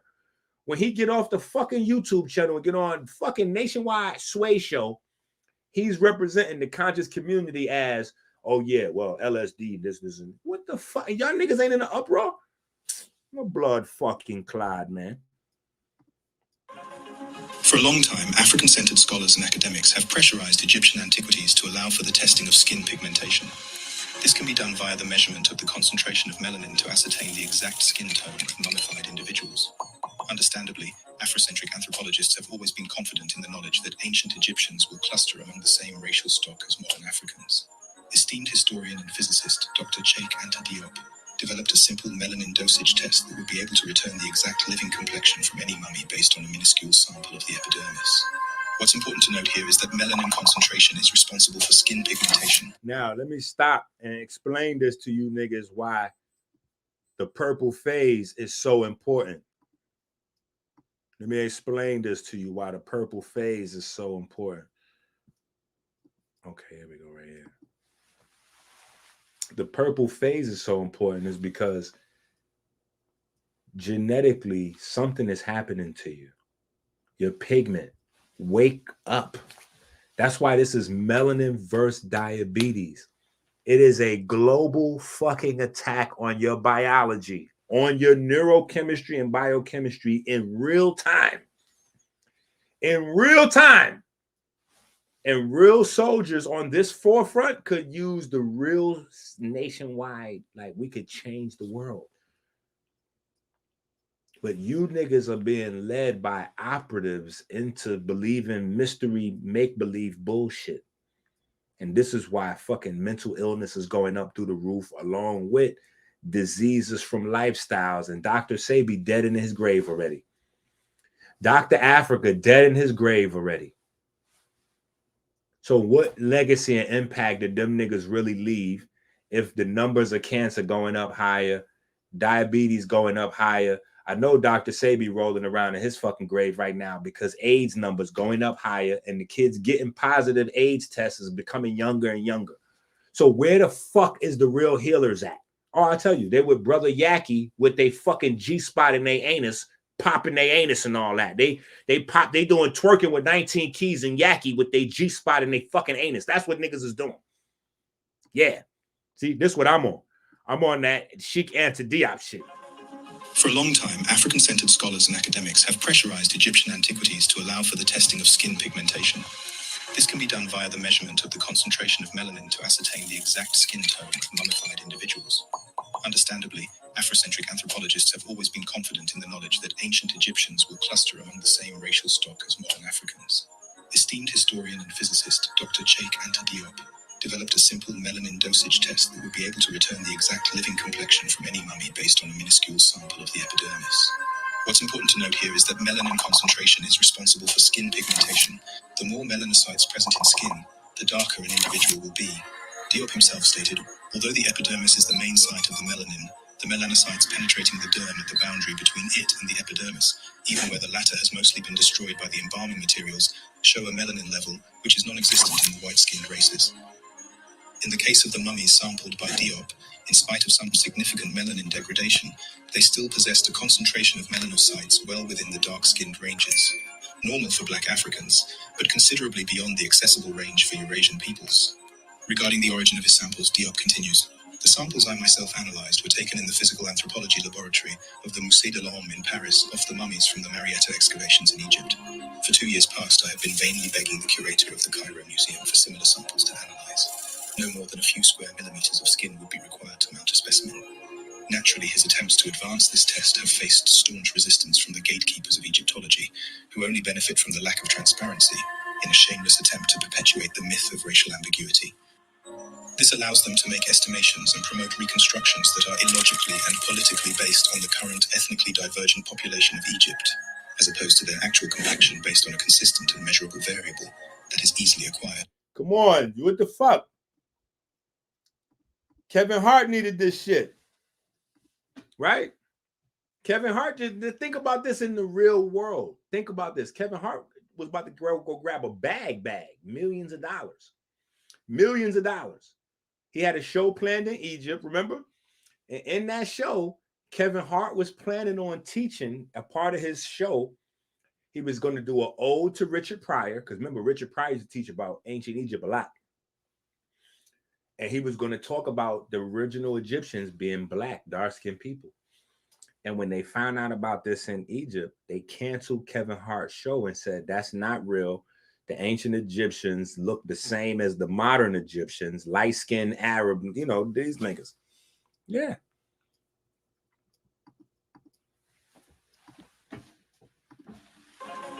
For a long time, African-centered scholars and academics have pressurized Egyptian antiquities to allow for the testing of skin pigmentation. This can be done via the measurement of the concentration of melanin to ascertain the exact skin tone of mummified individuals. Understandably, Afrocentric anthropologists have always been confident in the knowledge that ancient Egyptians will cluster among the same racial stock as modern Africans. Esteemed historian and physicist Dr. Anta Diop developed a simple melanin dosage test that would be able to return the exact living complexion from any mummy based on a minuscule sample of the epidermis. What's important to note here is that melanin concentration is responsible for skin pigmentation. The more melanocytes present in skin, the darker an individual will be. Diop himself stated, although the epidermis is the main site of the melanin, the melanocytes penetrating the derm at the boundary between it and the epidermis, even where the latter has mostly been destroyed by the embalming materials, show a melanin level which is non-existent in the white-skinned races. In the case of the mummies sampled by Diop, in spite of some significant melanin degradation, they still possessed a concentration of melanocytes well within the dark-skinned ranges, normal for black Africans, but considerably beyond the accessible range for Eurasian peoples. Regarding the origin of his samples, Diop continues, the samples I myself analyzed were taken in the physical anthropology laboratory of the Musée de l'Homme in Paris off the mummies from the Marietta excavations in Egypt. For 2 years past, I have been vainly begging the curator of the Cairo Museum for similar samples to analyze. No more than a few square millimeters of skin would be required to mount a specimen. Naturally, his attempts to advance this test have faced staunch resistance from the gatekeepers of Egyptology, who only benefit from the lack of transparency in a shameless attempt to perpetuate the myth of racial ambiguity.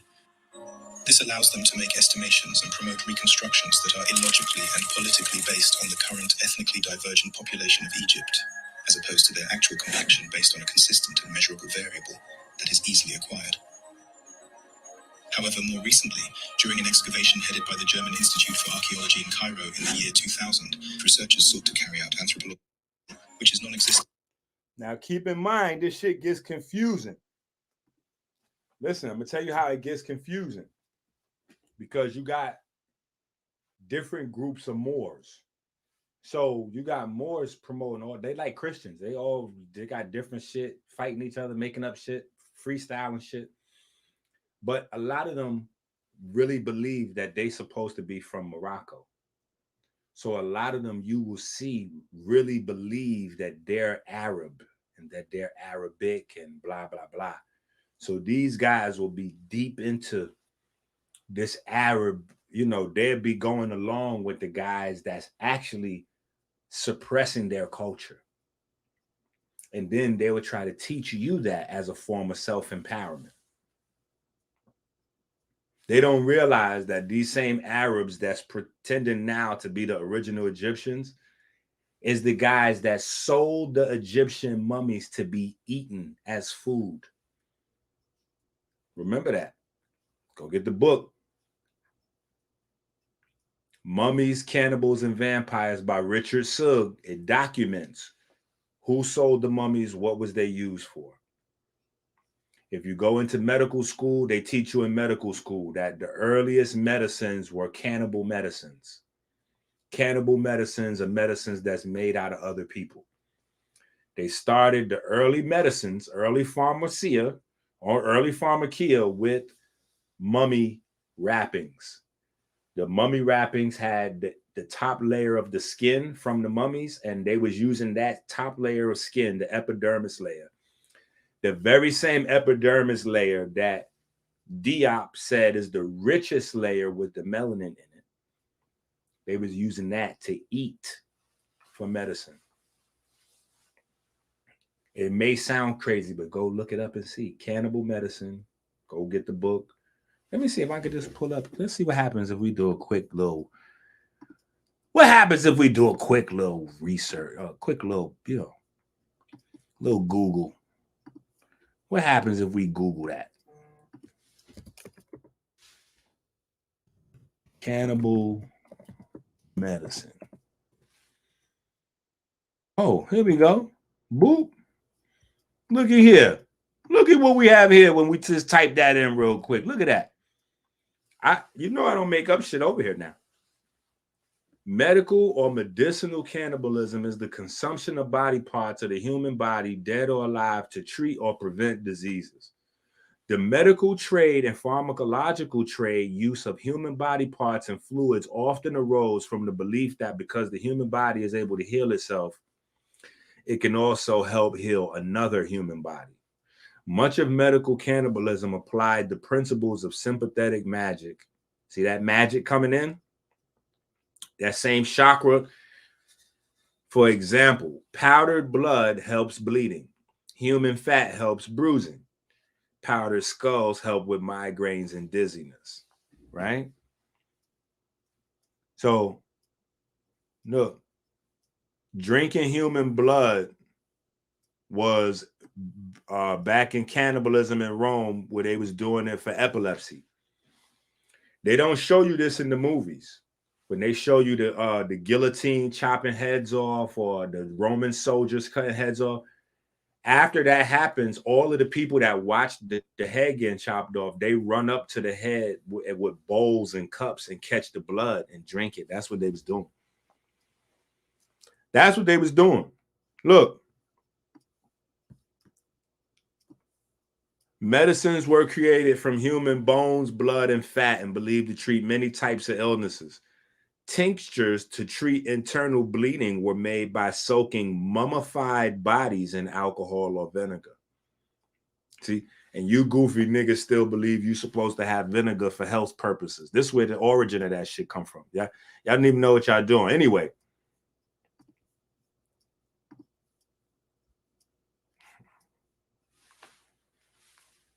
Yeah. See, these niggas they're not teaching. They just scamming and covering up information now. It's different. It's going on. You know, so it's this. You gotta watch this shit. You gotta understand this shit. For a long time, African-centered scholars and academics have pressurized Egyptian antiquities to allow for the testing of skin pigmentation. This can be done via the measurement of the concentration of melanin to ascertain the exact skin tone of mummified individuals. Understandably, Afrocentric anthropologists have always been confident in the knowledge that ancient Egyptians will cluster among the same racial stock as modern Africans. Esteemed historian and physicist Dr. Cheikh Anta Diop developed a simple melanin dosage test that would be able to return the exact living complexion from any mummy based on a minuscule sample of the epidermis. What's important to note here is that melanin concentration is responsible for skin pigmentation.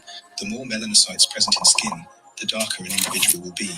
Diop himself stated, although the epidermis is the main site of the melanin, the melanocytes penetrating the derm at the boundary between it and the epidermis, even where the latter has mostly been destroyed by the embalming materials, show a melanin level which is non-existent in the white-skinned races.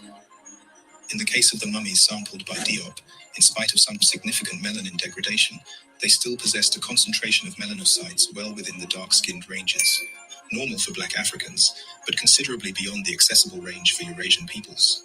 Regarding the origin of his samples, Diop continues, the samples I myself analyzed were taken in the physical anthropology laboratory of the Musée de l'Homme in Paris off the mummies from the Marietta excavations in Egypt. For 2 years past, I have been vainly begging the curator of the Cairo Museum for similar samples to analyze. No more than a few square millimeters of skin would be required to mount a specimen. Naturally, his attempts to advance this test have faced staunch resistance from the gatekeepers of Egyptology, who only benefit from the lack of transparency in a shameless attempt to perpetuate the myth of racial ambiguity. This allows them to make estimations and promote reconstructions that are illogically and politically based on the current ethnically divergent population of Egypt, as opposed to their actual complexion based on a consistent and measurable variable that is easily acquired. However, more recently, during an excavation headed by the German Institute for Archaeology in Cairo in the year 2000, researchers sought to carry out anthropological and paleopathological analysis of the human remains from 3 tombs of the nobles of the necropolis of Thebes West. An additional study was conducted by Makota and Vermeeren, published in 2005. The study sought to test the quality of methods of rehydration for mummified tissue. In the study, samples were taken from a pool of 273 mummies, dated from the New Kingdom. Samples were taken from each organ of each of the mummies. During analysis of the skin samples, biologists noted that skin sections showed particularly good tissue preservation. Although much of the epidermis had already separated from the dermis, the remaining epidermis often was preserved well. The basal epithelial cells were packed with melanin as expected for specimens of Negroid origin. In essence, The epidermis was consistent with black or Negroid African groups based on the density of the melanin. This was the only conclusive assumption made alluding to ethnicity during the study, since its purpose was to compare methods of rehydration. This objective conclusion gives a silent nod to the tireless efforts of Diop and his protégés, who always knew that given the opportunity to test, the ancient Egyptians... Hear that? Yeah. However, more recently, during an excavation headed by the German Institute for Archaeology in Cairo in the year 2000, researchers sought to carry out anthropological and paleopathological analysis of the human remains from 3 tombs of the nobles of the necropolis of Thebes West. An additional study was conducted by Makota and Vermeeren, published in 2005. The study sought to test the quality of methods of rehydration for mummified tissue. In the study, samples were taken from a pool of 273 mummies dated from the New Kingdom. Samples were taken from each organ of each of the mummies. During analysis of the skin samples, biologists noted that skin sections showed particularly good tissue preservation. Although much of the epidermis had already separated from the dermis, the remaining epidermis often was preserved well. The basal epithelial cells were packed with melanin as expected for specimens of Negroid origin. In essence, the epidermis was consistent with black or Negroid African groups based on the density of the melanin. This was the only conclusive assumption made alluding to ethnicity during the study, since its purpose was to compare methods of rehydration. This objective conclusion gives a silent nod to the tireless efforts of Diop and his protégés, who always knew that given the opportunity to test, the ancient Egyptians would be proven to be amongst the same ethnic stock as their African brethren.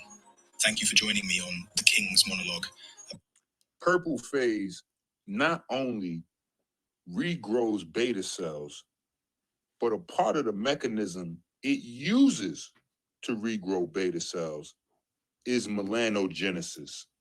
Yes, in the world where your melanin, your pigment system has been attacked, you now have an equalizer. Purple phase, AmericanHealer.website. What are you waiting for? Go to AmericanHealer.website now and get you some.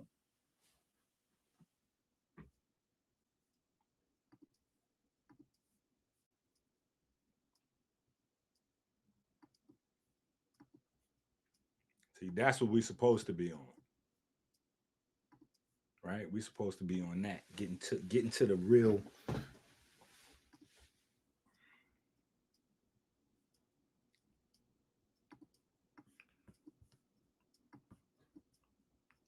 So let's get to the eye of Heru.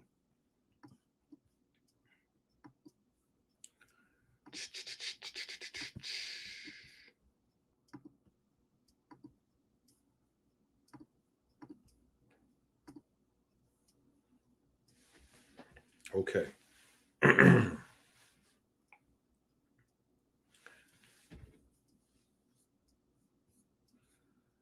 Now we get over here.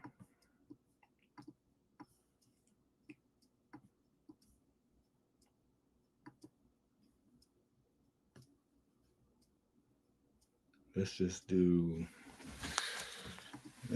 jump right on forward to it.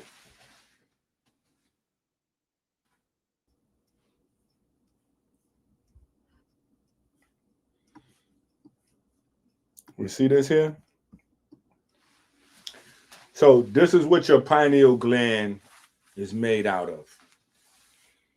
This is what's happening inside the pineal gland cells, inside the pineal tissue, right? You have small crystals responsible for electromechanical biological transduction. You know what that means? That's turning sound into light. Oh, we so far ahead of these niggas. This is how the pineal gland works. So the pineal gland, under scrutiny, you're going to find out, is not a third eye.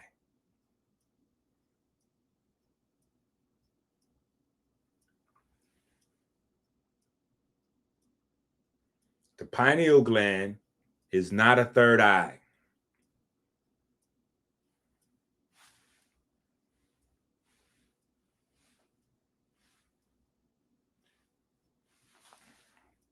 Let me ask you guys, anybody watching this video, if you should develop crystals or stones in your actual eyes, what do you need? What has to happen?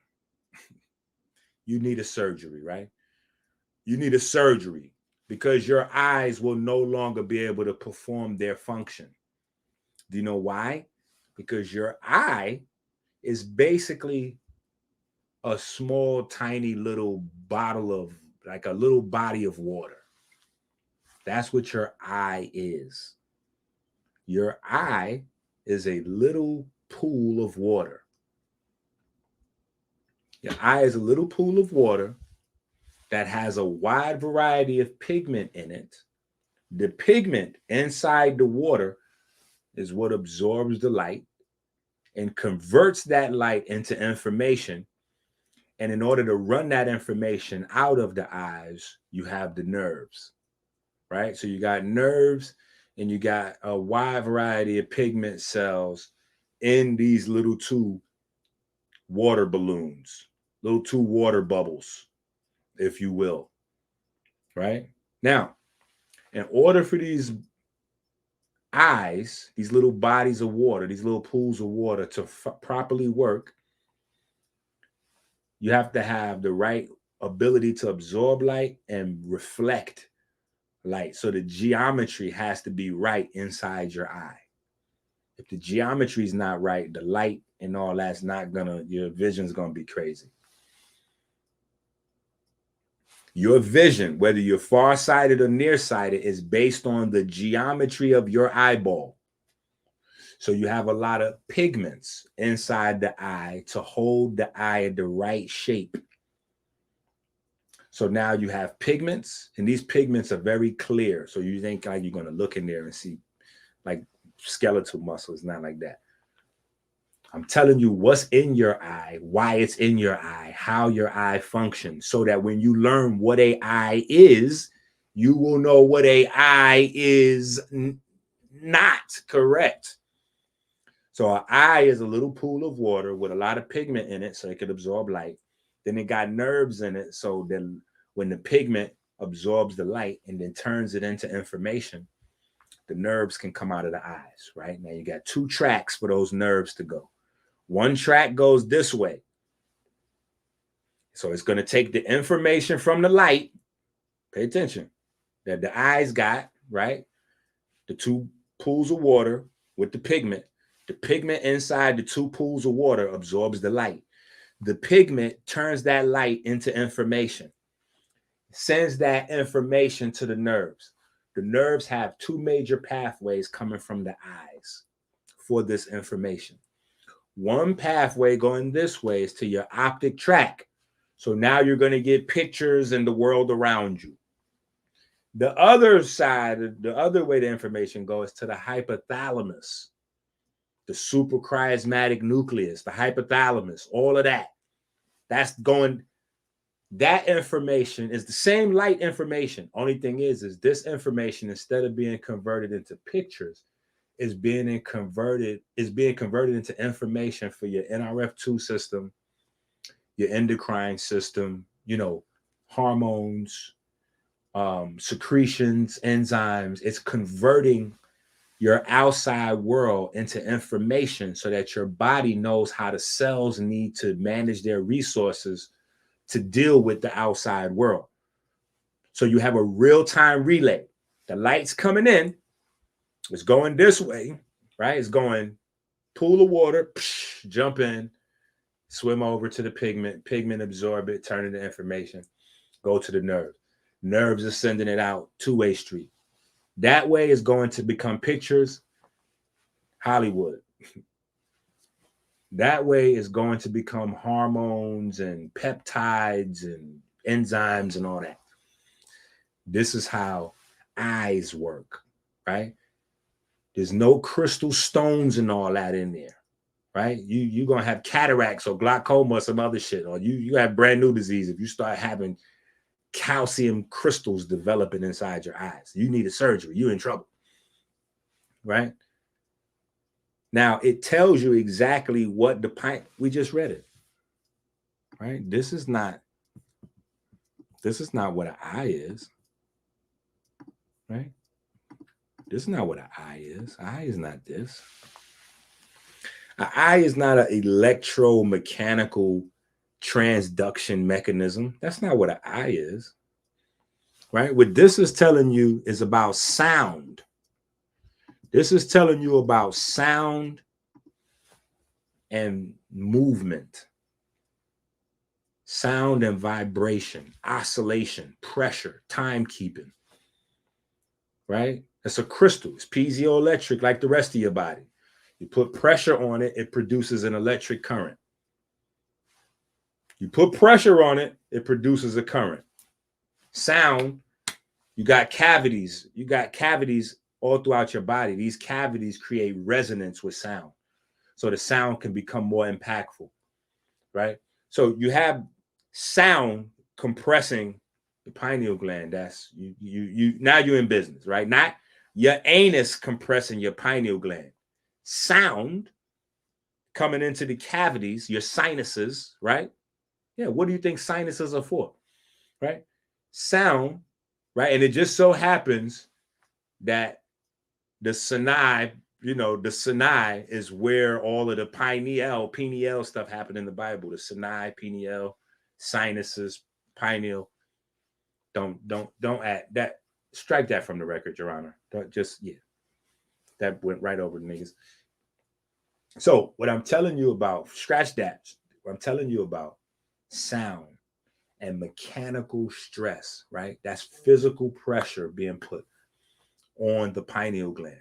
That's how the pineal gland works. That's how the crystals that are in your ears work. You don't just have crystals in your pineal gland. You have them in your ears too. Your body. This is why I keep trying to tell these niggas, but nobody wants to listen to Dr. EnQi. Melanin works better for sound than light. See, it's too late though. These niggas can't steal all this shit because it's already in the books. And it go against whatever they already been teaching. So when they start teaching this new information, they're going to look crazy, right? They're going to look crazy, but yeah, they got to deal with this shit. Melanin is a sound absorber. Melanin is way more efficient with sound. And that's the relationship between structuring water or the coherent domains in structuring water and melanin. That's where the free electrons come from. This mechanical, what my man said, mechanical movement, understandable, smooth shit that murderers move with. The Thieves theme, play me at night, they won't act right. The fiend of hip hop has got me stuck like a crack pipe through mind activation. React like I'm facing time like Pappy Mason, the pen I'm embracing. Woo! See, that type of music, the shit I'm breaking down to you now is shit that was implanted in my mind as a kid, listening to them type of rap shit. This shit here is getting niggas Rico, the shit y'all listening to. That's what I'm saying. All this shit got to be addressed. Anyway, so the pineal gland is not an eye. An eye is a body of a little water sac filled with pigments that grabs light and turns light into electric and chemical signals or information for your body, right? Just to simplify it for you niggas at home. An eye is a bag of water or plasma, however you want to do that, filled with pigments. The pigments are there to absorb light and convert that light into electric and chemical signals known as information that your body can use. The pineal gland does not do that. The pineal gland converts sound and movement into electrical and chemical signals that your body can use. Those are absolutely fucking opposites. This is why these niggas look like fucking idiots. There's no global respect coming to these internet scholars until they do real scholarship. Listen, the eyes and the pineal gland totally different. The pineal is not even a fucking eye. It's more closer to an ear than an eye. Listen to what I'm telling you again. Because you niggas probably been running around telling niggas about third eye bullshit too. So clean your shit up because you out there representing me. Don't be out there telling niggas third eye shit and you down with Dr. EnQi because we're going to have beef. Listen, an eye absorbs light and turns the light into electrical and chemical signals of information that your body can use. The pineal gland takes sound and mechanical pressure and turns that into electrical and chemical signals of information that your body can use. The same way that you have crystals in your ears that do what? Turn sound and mechanical stress into electrical and chemical signals your body can use. Yes, the pineal is not even down with the eyes. The pineal is with the ears. Listen. I'm saying shit that these niggas, first of all, you never heard this before. And I'm saying it with the vigor and passion that any of these goofball niggas that are ready to debunk this video, they can just grab this. Oh shit, look at EnQi. This nigga's a dummy. He ain't no fucking doctor. This nigga said the pineal is an ear. It's closer to being an ear than an eye. Put me on the record for that. Put you niggas on the record for calling the pineal gland an eye. Put me on the record for saying it's closer to being an ear than an eye. Because I actually study the actual body while you fucking goofy niggas at home study stories about the actual body. You niggas study mythology about the body. I study the body. We're not the same. See, black and white. Everybody got smartphones. Nobody using them smart. In black and white.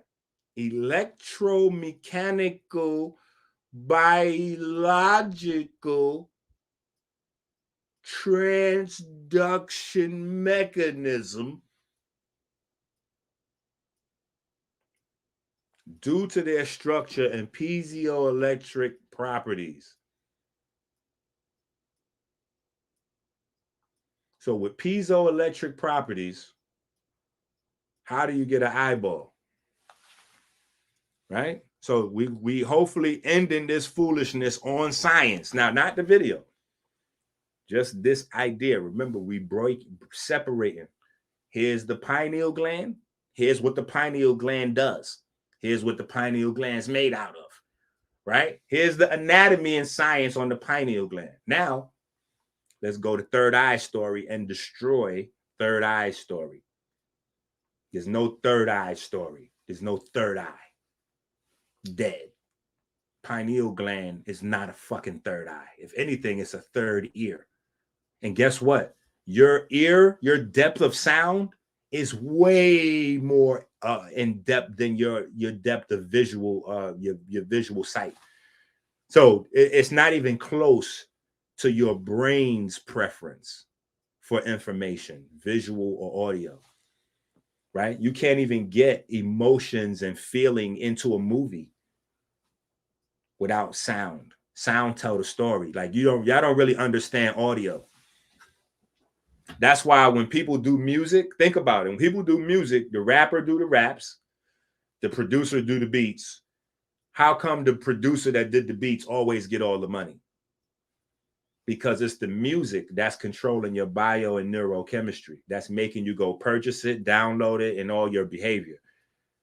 The lyrics that's sitting on top of there is just information encoded into the carrier wave. That's the music, right?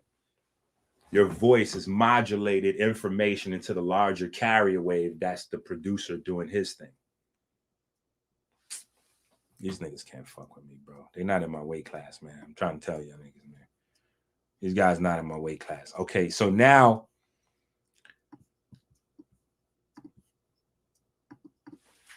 we should get it now, right? So we went through Eye of Heru, briefly anyway, right? So Eye of Ra, Eye of Hecate, ancient creation story, cosmology. Later on becomes the Eye of Heru. Hecate is the goddess of magic. Ancient Egypt, the goddess of magic. So when you hear somebody say throw a hex on you, that comes from Hecate, hexes, right? The hexagram was her symbol. So there's a lot associated with Hecate and the hex and magic and the hexagon, hexagrams. So she had the eye for a second. She's associated with the eye of Heru in a couple of different stories. And then we get the eye of Heru. The reason why Hecate is more important is because when you get to the fraction part of the eye of Heru, those fractions were said to be used by the doctors in ancient Egypt to break down the herbal medicine. So this is how I learned about the fractions of the eye of Heru, because they called them Hekats. Hekats from Hecate, the goddess of magic. She's also was a goddess of healing. Goddess of healing and magic. She using herbs to do her healing part. She using the stars and all that. Astrology and astronomy was considered her magic, if you must know, not chakra anus shit, you know. Studying the stars, astrology and astronomy, that fine line between astronomy and astrology, right? Astronomy is more what is, astrology is more as how it applies to me kind of thing, right? So these fractions though is breaking down into hekats, right? And so this is how they broke down the herbs and blah blah blah, and this is where the RX symbol comes from, the eye of Heru and all this and all that. Hopefully y'all know all that, right? The RX symbol is the eye of Heru. Let me just because we here. Just because we here, we gotta do it.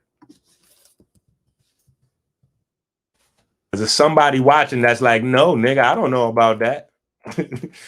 Yo, it's somebody watching, like most of the people watching, like, oh yeah, we hip. But somebody is at home watching right now, like, nah, don't speed past that, nigga. What you saying right there?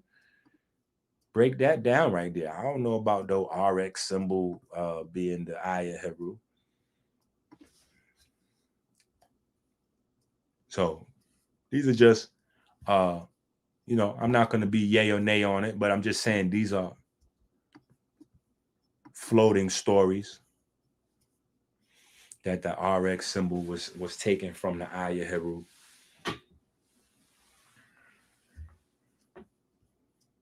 Right, but the eye of Heru, by many stories, those fractions were used to break down the herbs, and the herbs were used for the healing. The very same herbs that the pharmaceutical companies still use the extracts today to make medicines. So it's not like the plants changed, right? It's still the same. Everything's still the same, right? So that's Eye of Heru, thousands of years before chakras was invented. So there's no Eye of Heru. That's also the third eye. That's also, I would have fucked up had I not. Ooh, wait, this is a very important part of this. Let me go to this. Man, I would totally have wasted everybody's time today if I did not show y'all this little piece right here. This is very important. Damn, I don't even know how to do it.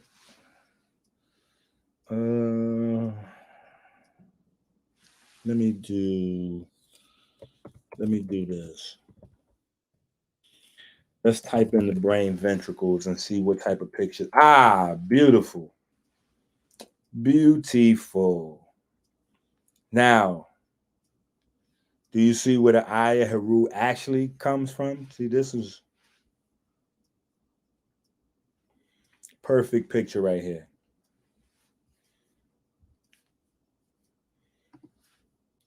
See, now this is where the Eye of Heru actually comes from. But again, they got to play these games because you got to start asking yourself, how did they know that? Right? How did they know that?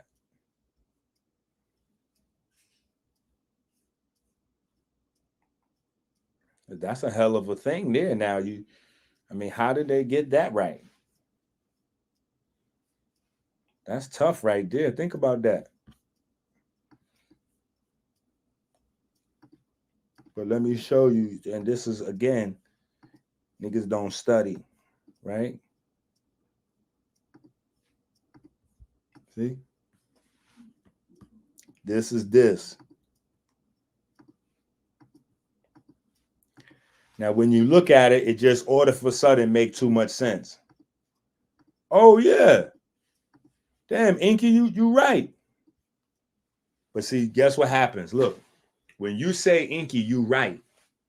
EnQi, you right. The eye of Heru is the third ventricle. I mean, clearly, when you look at the picture of the third ventricle and you put the eye of Heru right next to it, you clearly see that that's the third ventricle. The problem is when you admit that EnQi is correct, that the eye of Heru is the third ventricle, and that every other person you heard before that told you, from your Ashwa crazy to your Baba this and that, I don't give a fuck who you name. These niggas all been telling you all this time that the eye of Heru is the pineal gland. You got to ask yourself now. You done elevated these niggas to scholarship levels. Baba. Baba means father. You calling these niggas Baba out here. Because these niggas told you that the eye of Horus was your pineal gland. Now, when you find out that that is incorrect, the eye of Horus is not even the pineal gland. Now you got to like have cognitive dissonance. Now you got to go through a Mandela effect in your mind. Like, holy shit, wait a minute. Wait a minute. The pineal gland is not the third ventricle. So clearly the eye of Heru cannot be the pineal gland and also the third ventricle. Now, when we look at the pineal gland looks like brick crystals. Wait, but that's not how the eye of Heru look. When we look at the eye of Heru looks just like a picture of the third ventricle. So clearly, unless we're saying that the Egyptian niggas that built pyramids was dumb, clearly the eye of Heru, EnQi is correct. EnQi has discovered something that for thousands of years has laid secret. Right in front of everybody's face. All these niggas got to say, you know what? Us. I've been personally teaching this the pineal gland. I thought it was the pineal gland. Nah, you're wrong.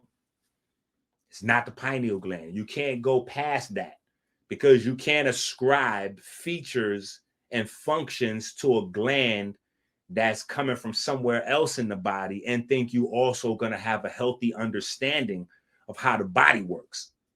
If you think the eye of Horus is still those crystals, instead of the third ventricle, something wrong with you. Listen, I showed you the pineal. Inside the pineal is those crystals, right? Now look, this is the third ventricle right here. This is the third ventricle. This is the eye of Heru. Third ventricle, eye of Heru. Third ventricle, eye of Heru. Them niggas can't do that with pineal gland. Because outside of showing you the crystals, they only could show you a little blob of flesh. Because remember, it's still flesh. It's still a part of your body. So you got a little blob of flesh. And on the inside, you got all them crystals. They cannot put that blob of flesh, listen to me, like a little blob of Play-Doh. That's how your pineal gland look. And then on the inside is crystals. How the fuck can they sit that next to the eye of Horus and say, this is that? Those ain't Rolex diamonds. What the fuck you done to that? See, this, it's the ancestors' fury lives within me. You don't understand how furious your ancestors are that you let Madame Blavatsky niggas dressed up in black skin pervert your understanding of your real culture. Now you got niggas got you wearing the eye of Heru telling you, oh yeah, this is the pineal gland. And how the pineal gland works. Oh, the way you get the pineal gland working is by doing this up your anus. So you got to up your anus to get the pineal gland. Huh? Yeah, this goes back to ancient Kemet. See, and that's where Phil Valentine coming in with the cocaine and Kemet, giving you an alternative. He's saying that the Kemetic pharaohs and all that was using the coke and the crack. That's why there's cocaine residue in the mummies. Because they was activating their chakras that way with the coke and the crack for DMT.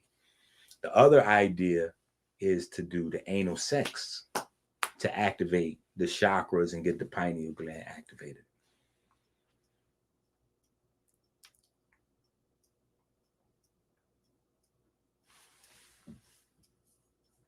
Yeah, see, this is a Dr. EnQi discovery only. There's nobody else that's going to tell you that the pineal gland is not an eye, it's more like an ear. No one's going to tell you that. No one's going to tell you that the eye of Heru is not the pineal gland, that the eye of Heru is actually the third ventricle, and then show you the fucking anatomy. See, I'm showing you the anatomy to break up your mama and your daddy that put you onto consciousness, they was wearing ankhs and all that shit. They didn't know what the fuck they was wearing because they thought eye of Heru was the pineal and you got to do chakra meditations and all kind of stupid shit to no, nigga, no. You doing chakra meditations to prepare for a nigga to bang you in the anus. No, nigga, you sound, that's nah. Y'all niggas don't even know what the eye of Heru is. I'm showing it to you now. Eye of Heru, third ventricle. Eye of Heru, third ventricle. Come on. We have to call our ancestors because we claim them as our ancestors, right? We claim them as our ancestors, right?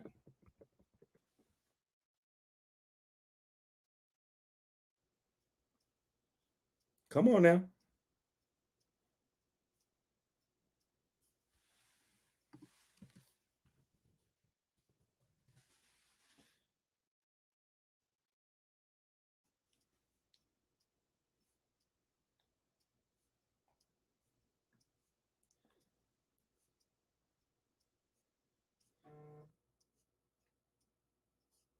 Here we go.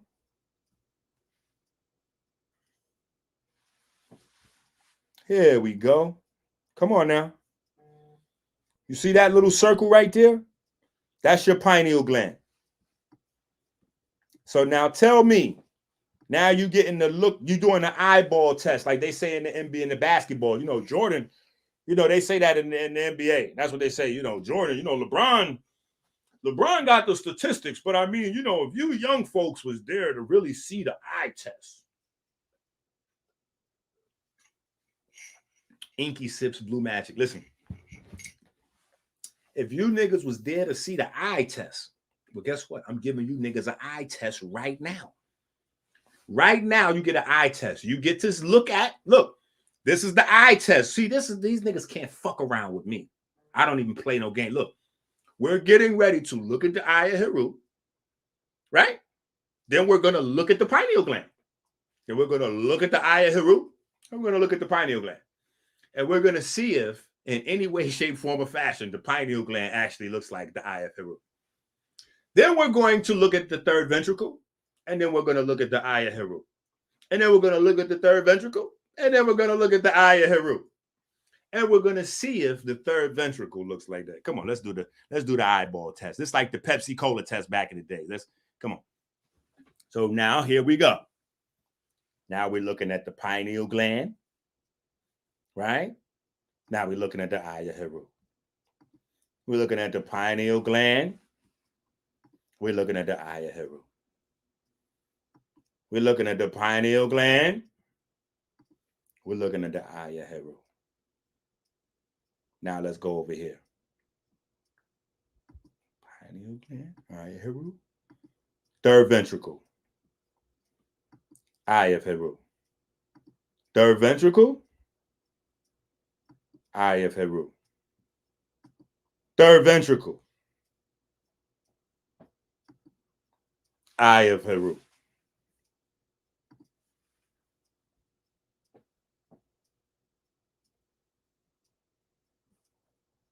See, once you do that, it becomes clear. You can't even look at these niggas the same way no more. How you an Egyptologist, Kemet, scientist, specialist, and all that, and you didn't know that the eye of Heru is not the pineal gland? How you an Egyptologist, Kemetic scientist, scholar, and all that? How you one of them? You don't even know what the eye of Heru is. See, this is why niggas gotta block you from seeing this channel.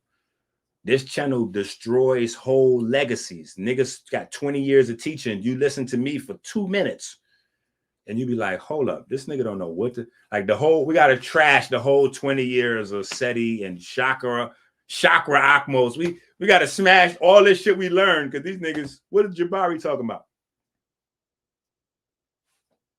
These niggas don't even know the Ayah Heru. How they Kemetic scholars? How? Now, let's take it a step further. When you understand anatomy, you understand the Russian doll concept that I try to use to teach, right? One doll within another doll within another doll. Well, in that philosophy, the way the Russian doll is born or given birth to is the opposite way. Like when you get a Russian doll set, you get the big doll, and then you open that, inside is a smaller one. Well, it starts, when you make it, it starts from the inside out, like a leaf blossoming or a lotus blooming coming above water. That's how things are built, right? So the fundamental elegance that nobody except an actual person that studies the body would appreciate is the fact that the pineal gland is actually created in the third ventricle. So the pineal gland is not even like an OG. Like the pineal gland is more like the lookout. Like the pineal, you thought the pineal gland owned the mansion. Nah, the pineal gland is renting that mansion to do MTV Cribs. The third ventricle is where the pineal gland even comes from. Okay. All right. I know y'all loaded on science now. Y'all loaded. Okay. Y'all like, okay, Inc, I think we get it. Let's go to the, okay. So now let's finish with our reactions to the gang over here. Let's get back to our reactions to Billy and the gang.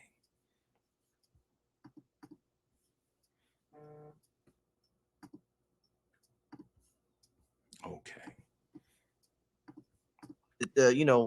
Be cautious when attempting to open your third eye. And the best way I would describe it to start out with, before I ask the question of Billy, the best way I would describe Billy to me in my personal journey, opening my third eye and awakening, is as a father, and I'm as a full-time dad, like I'm around my son all the time, like he just wears me out all the time.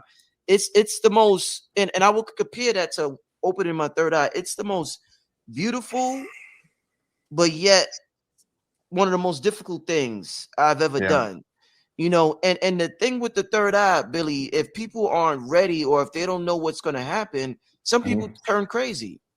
Yes. And some people aren't ready for what they see. Some people aren't ready for what they're about to hear, the things they may hear. And some people aren't ready for, it could be the loneliness that happens when you wake up. It could be a lot of things. And the things that happen to you when you open your third eye, sometimes it could drive the average person insane. Some of the things that you're aware of at that point. So talk to me about, to start out with, Billy, let's talk about what some people might consider the danger, but also what exactly is opening your third eye, Billy? Yeah. First of all, I'm glad you brought this topic up because this is a topic that needs to be discussed. I touch on it from time to time throughout my, when I go on my rant, my YouTube rants or whatever, my Instagram live rants. I go on these rants and I start talking a little bit about it. I touch on it here and there, but I never really focused on it heavily. But it's a true problem that exists. And, I'll say this first. A lot of people want to, they want to know about opening the third eye. They want to tap into higher levels of thought and consciousness. And that's phenomenal. I think that everyone should be able to do that. But I do think that there should be some disclaimers that people just don't know actually exist. Just like when you go to the doctor and they give you medicine, right? And then you look on the bottom and say, doc, and have all these different side effects. Well, there's side effects to everything you do in life, whether it's medicine, whether it's spirituality, whether it's metaphysics, research, there's always some type of an ancillary thing that can come along with that. And in the case of opening your third eye, it becomes emotional baggage, okay? And this is some things that people have to be ready to deal with because you're looking at a situation where you become more awakened and more aware. And I'll talk about how it's done in a minute. Now pay attention. I know I got it on the screen, but I just want to clarify it because this is magical how they thread this line on you. So now when you ask them specifically, what are the chakras? They're going to tell you the chakras is the endocrine glands, right? The chakras is the endocrine glands. And the pineal gland is one of those glands. Okay, cool. When you ask them how to activate your chakras, one of which is the pineal, they're going to tell you the anus, or they're going to tell you the cocaine with the DMT, right? So it's anus or drugs. Sex or drugs is how you activate the pineal gland. When you come to them as a searcher, like a student, and you humble and you want to know, you know, what books do I buy? Like, how do I get my pineal activated or my chakras, whatever? They're going to point you to a sex direction or a drug direction. Now, here's the mind fuck. When you hear them discuss it like this, these are the ways that they pull you in. So this is a pull you in conversation that we're going to hear, and we're going to show the contradistinctions in the conversation. But through the course of the conversation, they're going to make it seem like when they refer into your pineal gland being activated, they're referring to you receiving some new information or some new teachings. So you got to understand how they play the game. When they're under scrutiny, they go, oh yeah, it's new information that wakes up your chakras and all that. When they in salesman mode, like we just watched Brother Rich and Dr. B, they selling the anus kit. Hold on, just in case we got some people watching today that haven't seen the, because I just don't want nobody to think I'm making up stuff. So real quick, let's watch Dr. B and Brother Rich go ahead and sell this anus activation program, so you don't think I'm making it up. There was something that, okay, somebody wanted to know, you mentioned the anus, and a lot of the dudes was like, pause. There was something that, okay, somebody wanted to know, you mentioned the anus, and a lot of the dudes was like, pause. Like, whoa, Dr. B, what you talking about there? So explain what you meant by that. Clarify that for the people. Because you talked about that during God Part 1. So clarify that for Brother Wayne World right here. It's funny, he says, can Doc B touch more on the anus? Oh my gosh. In utero, they say that the first muscle to be created is the anus, and almost all your muscles in your body and also your meridians come together in the anus. Now, I wasn't there, I wasn't watching it, but this makes a lot of sense because that's what holds you together. That's what holds everything in. You see, so that's at the bottom of the pelvis. It's this tightening everything. That's your digestive tract. Everything ends there.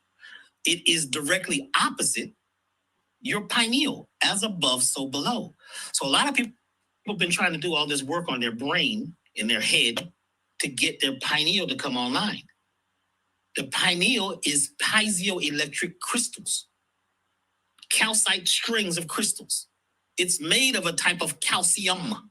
Some people say it's calcified. And that is a concept and a theory that we're not going to go there. But when you put pressure on a piezoelectric crystal, it glows. So inside my water, there's a quartz crystal, right?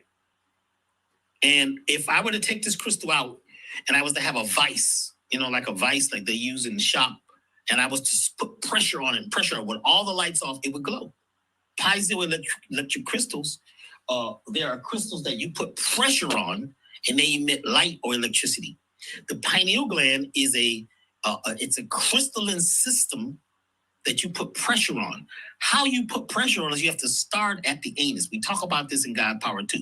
God Power 1. Please go get God Power 1. If you can't find it, go to elevationtime.com.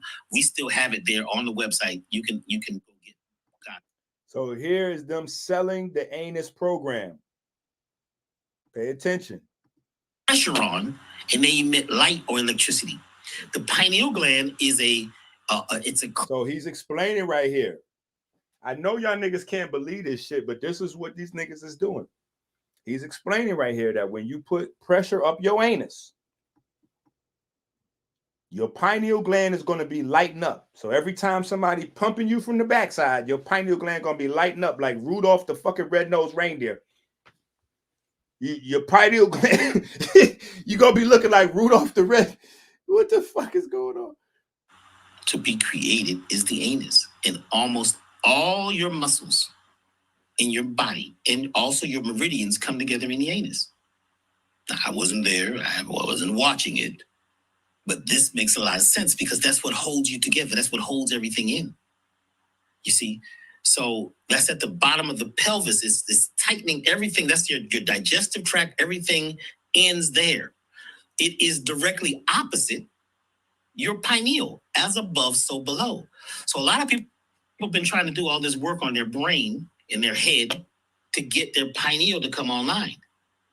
The pineal is piezoelectric crystals, calcite strings of crystals.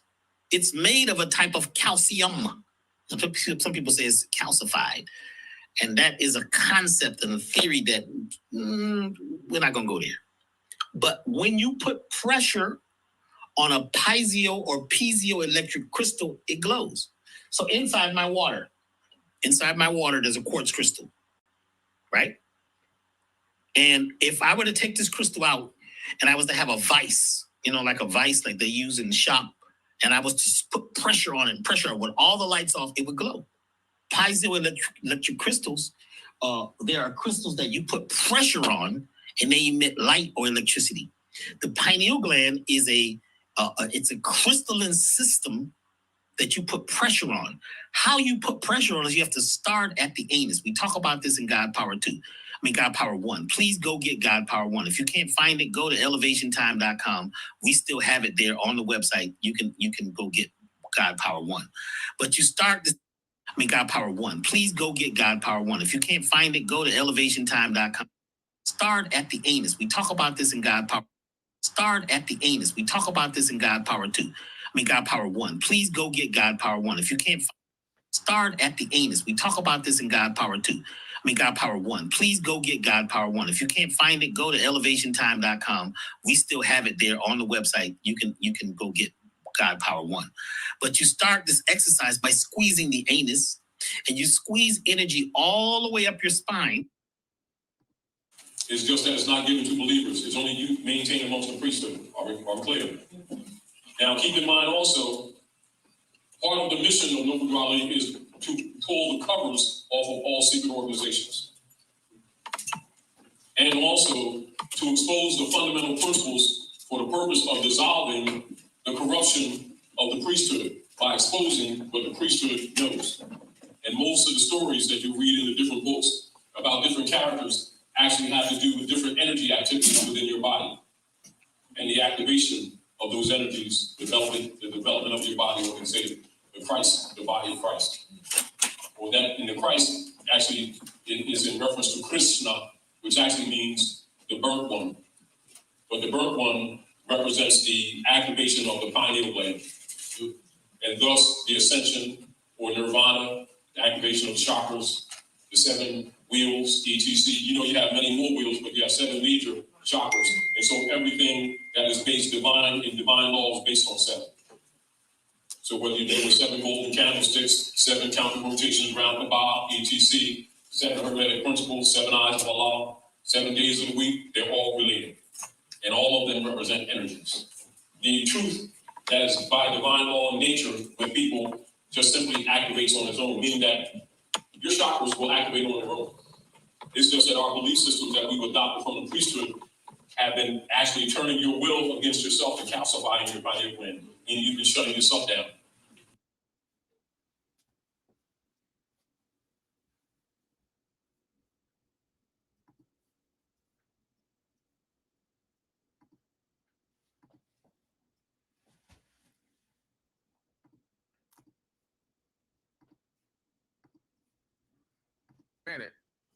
And as you become more awakened and more aware, you start to see things different. When you hear people talking, what they're saying now sounds different. You're able to make different connections to what they're talking about and see right through them, see right through what they're saying, or make connections to other things and see where it's going.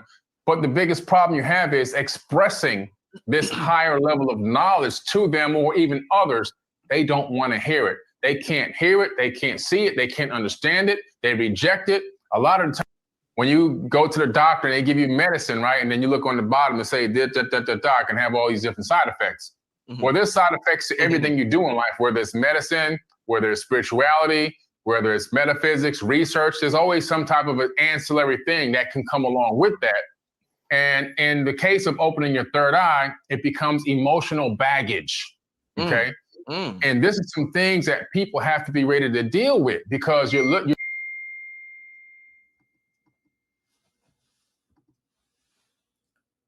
Con number 1, using the chakras to do psychology. See, you got to go to school for a long time to become a psychologist. But you can get started immediately diagnosing folks and charging folks with chakra psychology. Yeah. Oh, it's got emotional baggage. So, you know, that's because, again, so if you got emotional trauma that you're dealing with in your life, right? That's because, let's say, for instance, like R. Kelly was raped as a child, right? So R. Kelly as an adult had emotional trauma that he was dealing with. Not because he was raped as a child, but because his chakras was misaligned. You see how that goes? It had nothing to do with the fact that he was raped. It had anything to do with his chakra was out of balance. And what he really need to do is more deviant sex to actually get it back flipped into alignment, because you got to use it to get it, you know, to how it's supposed to be, right?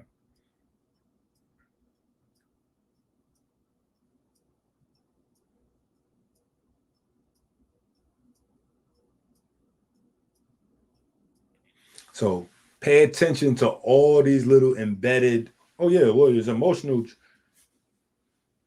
Person grew up watching their mother and their father go through a rough relationship with it. When they get older, they got emotional trauma, not because of what they saw as kids, but because of their chakra.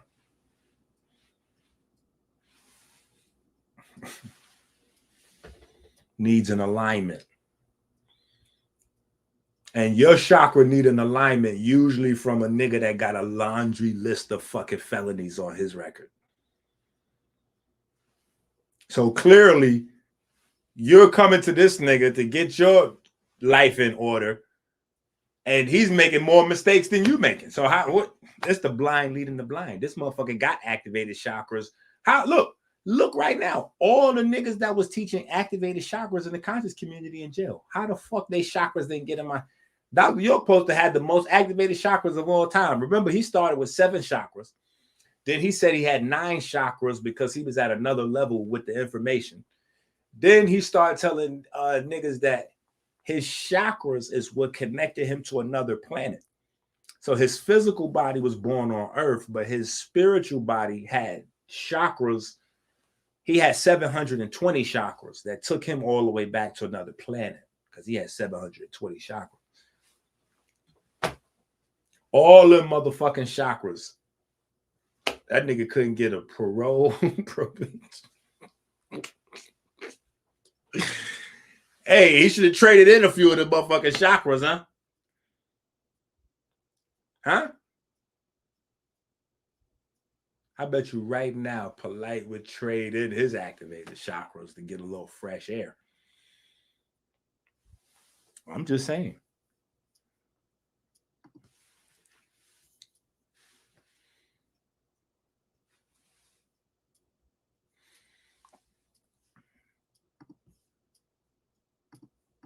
You're looking at a situation where you become more awakened and more aware. And I'll talk about how it's done in a minute. And as you become more awakened and more aware, you start to see things different. When you hear people talking, what they're saying now sounds different. You're able to make different connections to what they're talking about and see right through them. See right. Now, again, I got to break it. What he's talking about right now, the reason the con is so effective is because it's a real thing that people really experience. Only thing is, they're describing it to you in a warped way that supports the hustle, right? So what the claim is, he's not the only person that makes the claim. The claim is that when people are talking, right, you'll be able to hear them talking and understand what they're saying at a much deeper level. And you'll be able to make much more connections with that information, synchronicity with the information and blah, blah, blah. And this is as a result, listen, of your chakras being on. This is not as a result of you studying. This is not as a result, right, of your body collecting that information, converting that into electric and chemical signals, feeding the neurons this information, and then the neurons growing new connections and making bigger neural networks. And the bigger neural networks allows you to make more faster connections to different areas of information because you have learned and studied more. See, back in the days, they would just say, this is a well-studied man, or this is a well-studied woman. Now they're passing off the con and saying your chakras activated and then selling you all kind of shit to put up your anus and all that, right? Or giving you great trade-off. Oh yeah, this is a great, no, have a conscious relationship, one man as much as women as you want, but they're not telling you, oh yeah, but they, taking in the ass a little, Side effects, maybe, pegging and, up the anus, like when they show you the medicine and they say side effects of the medicine. Side effects of consciousness include anal sex for the men. And hey, listen, it opens up other doorways because when the Bitcoin came out, these guys, Billy Carson, and then especially with Brother Rich, the same way you just watched Brother Rich and Dr. B selling the anus program, Brother Rich and Billy Carson was selling Bitcoin classes from aliens. And these guys are able to communicate with aliens and get this next level information for you because their chakras are activated. And you can either pay them for these classes from the aliens that they're getting through the chakra activations, or you could go ahead and come through this, to grow through up the ranks, and you can get your chakras activated too. You see? Yeah. Oh, this slickness is good. Right through what they're saying, or make connections to other things and see where it's going. But the biggest problem you have is expressing this higher level of knowledge to them or even others. They don't want to hear it. They can't hear it. They can't see it. They can't understand it. They reject it. A lot of the times it causes anger, friction, frustration against you. And then that in turn gives you bad emotions. And so you get this feeling of being alone, being lonely. Even if you've got 1 million people around you, you're all alone. You feel like you're sitting in this world all alone. I remember when I first, got into my awakening period. Now, again, this has nothing to do with chakras, but they're selling you this idea that when you get this new incoming life transforming information, you're going to experience a period of loneliness. And guess what? Here's where the hustle is at. That is true.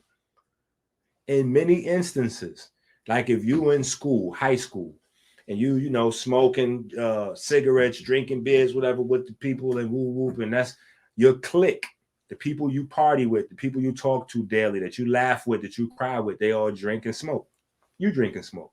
That's your world. Nothing's wrong with drinking and smoking. All of a sudden, you learn that drinking and smoking is bad.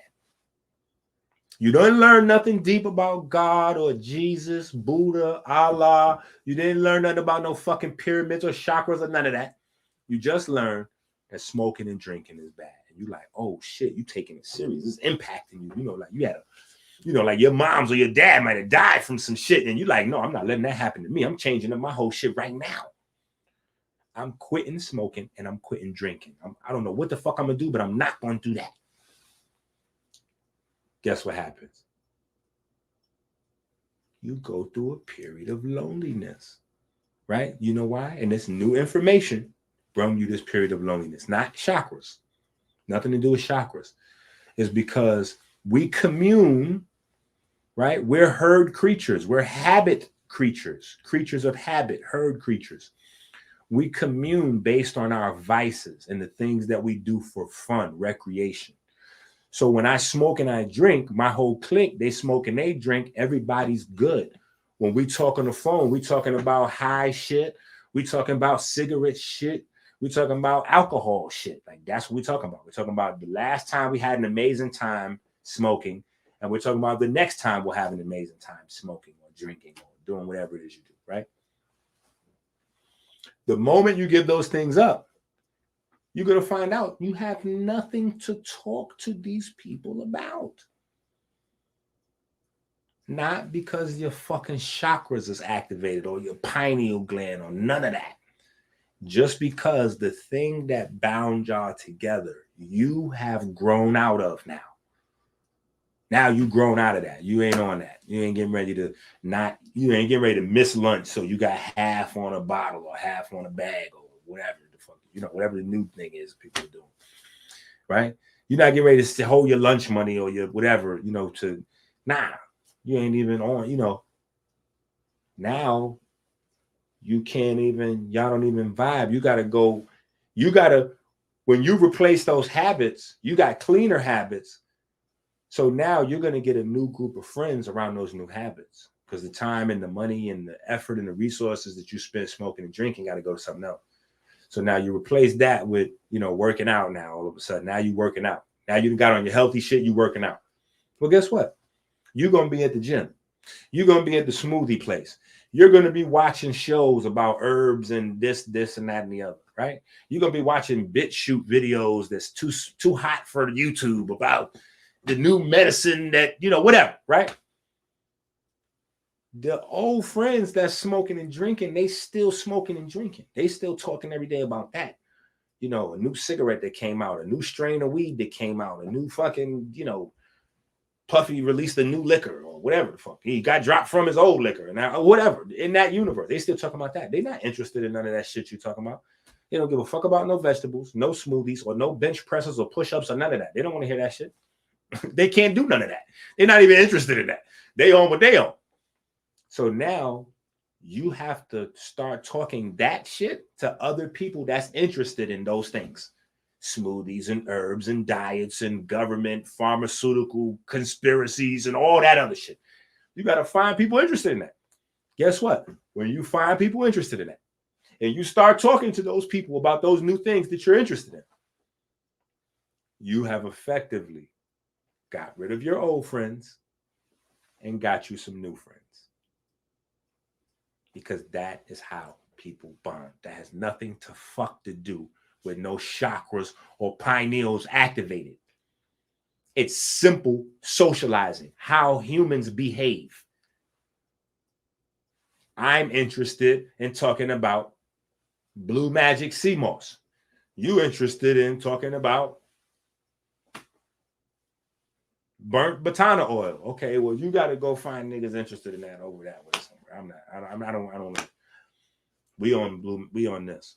Who did their push-ups today? Like, we on that. Who did what? Who? I ain't get no text message. Where the text message? I ain't see no push-ups.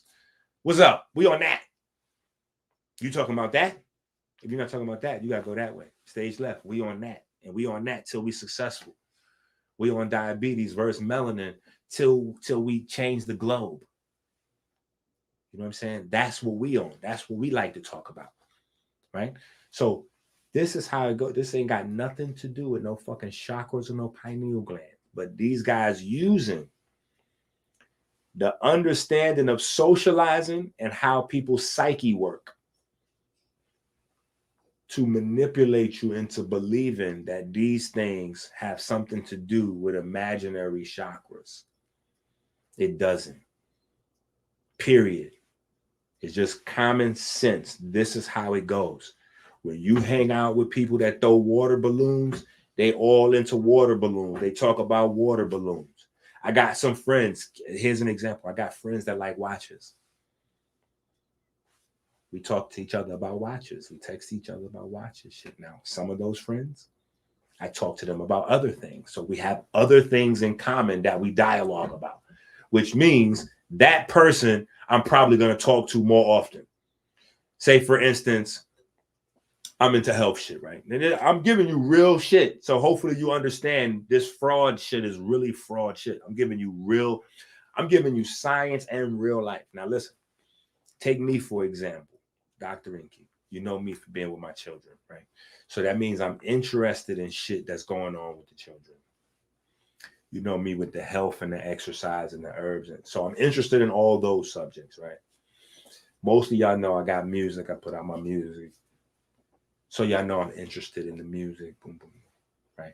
Some of y'all remember the martial arts. So y'all know we interested in martial arts. Okay.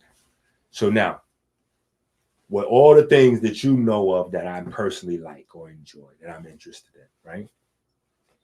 This is how people occupy more space in your life or less space, right? Say, for instance, I know another guy, right? Me and him, we talk about watches.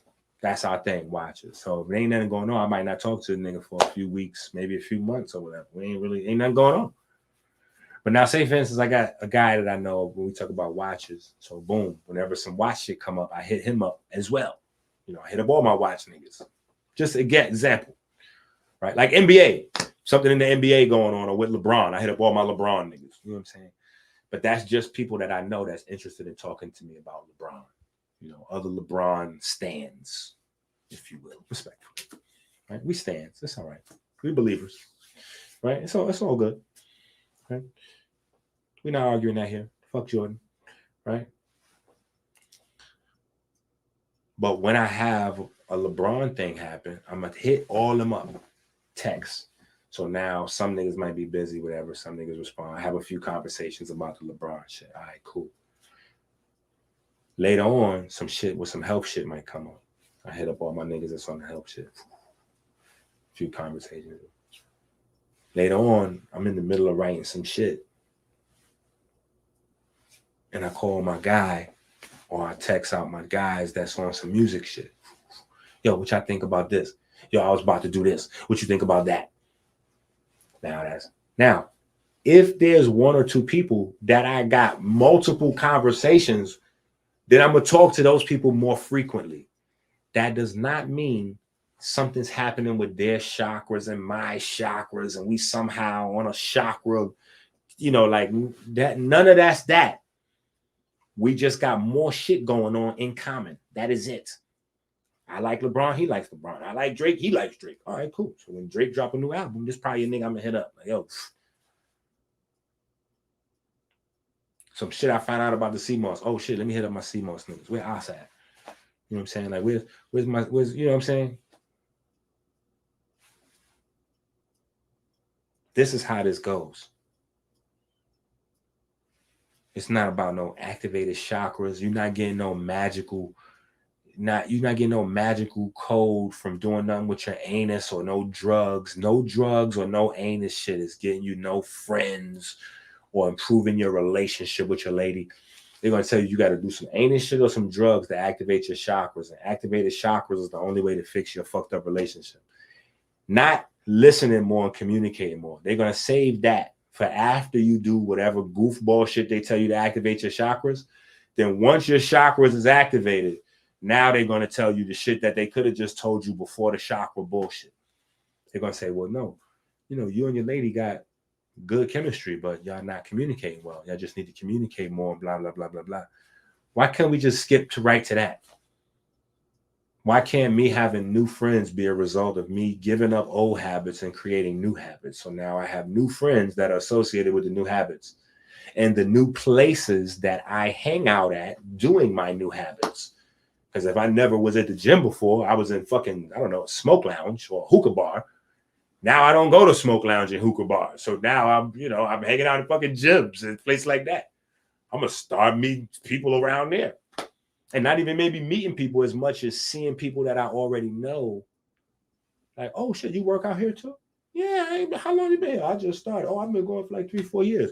Word, all right, well, cool. Well, shit, I just got up in here. Hit me to the, put me on to the rundown. Let me know how this thing go, Now you moving into another world. Same thing like if you get a new job. If you're really, if the job is a career path for you, you're going to want to meet people there, create relationships, water those relationships so they can flourish. So as those people go up, they help you come up, or if you go up before them, you help them, these are relationships. But see, here's the thing with sexual deviants and drug addicts. Sexual deviants and drug addicts don't know how to sustain actual relationships outside of sex and trauma and drugs. Outside of sex, trauma, and drugs, deviants don't know how to sustain relationships. So deviants practice deviant as modus operandi all day. It's drug, sex, that's the driving force, right? What they indulge in outside drugs and sex is gossip, and not for gossip's sake. It's not because they nosy, but because they're addicted to negativity. The negative energy coming from the person with the gossip story to them creates a very specific neurochemistry. The cortisol floods through their body. The sugar is sequestered up to the brain. They're addicted to this. Once that sugar is sequestered by cortisol to the brain, the dopamine, the dopamine pump, the dopamine tit start milking. Yeah. And this is how you get niggas addicted to drama. Right? But they're not going to tell you what I'm telling you, because what I'm telling you is too much it's too much like scholarly fucking research. Right? Scholarly research mixed with a little 158. And 158, we're going to credit the cuss words and the slang terms to my neighborhood in the Bronx. Actually, I have to attribute the intelligence to them too. Okay? Yeah, everything. 1-5. All praises to 100. I still love my neighborhood, and they crazy. My neighborhood, they are absolutely insane. My neighborhood is insane. My neighborhood is the neighborhood on the Bronx when they tell you the drill music is going crazy and all the kids killing each other, and they keep showing you them on videos and social media like, yeah, mother, go kill the ops and all that. All that's happening in my neighborhood. They're like, yeah, the Moorish section of the Bronx. Yeah, I lived all over the Bronx, but that's the neighborhood I'm most partial to. Right? But I love my neighborhood. And I love my people. Niggas are insane, but I still love y'all. And this is a long time ago for me. We're talking about all the way back before VHS tapes even existed, okay?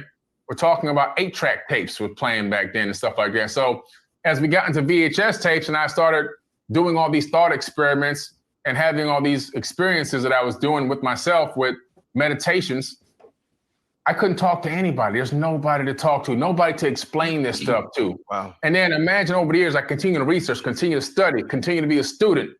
And over the years, we're talking about decades of not being able to really fully express myself. Now, fortunately for me, that lonely road and that journey did not destroy my mind.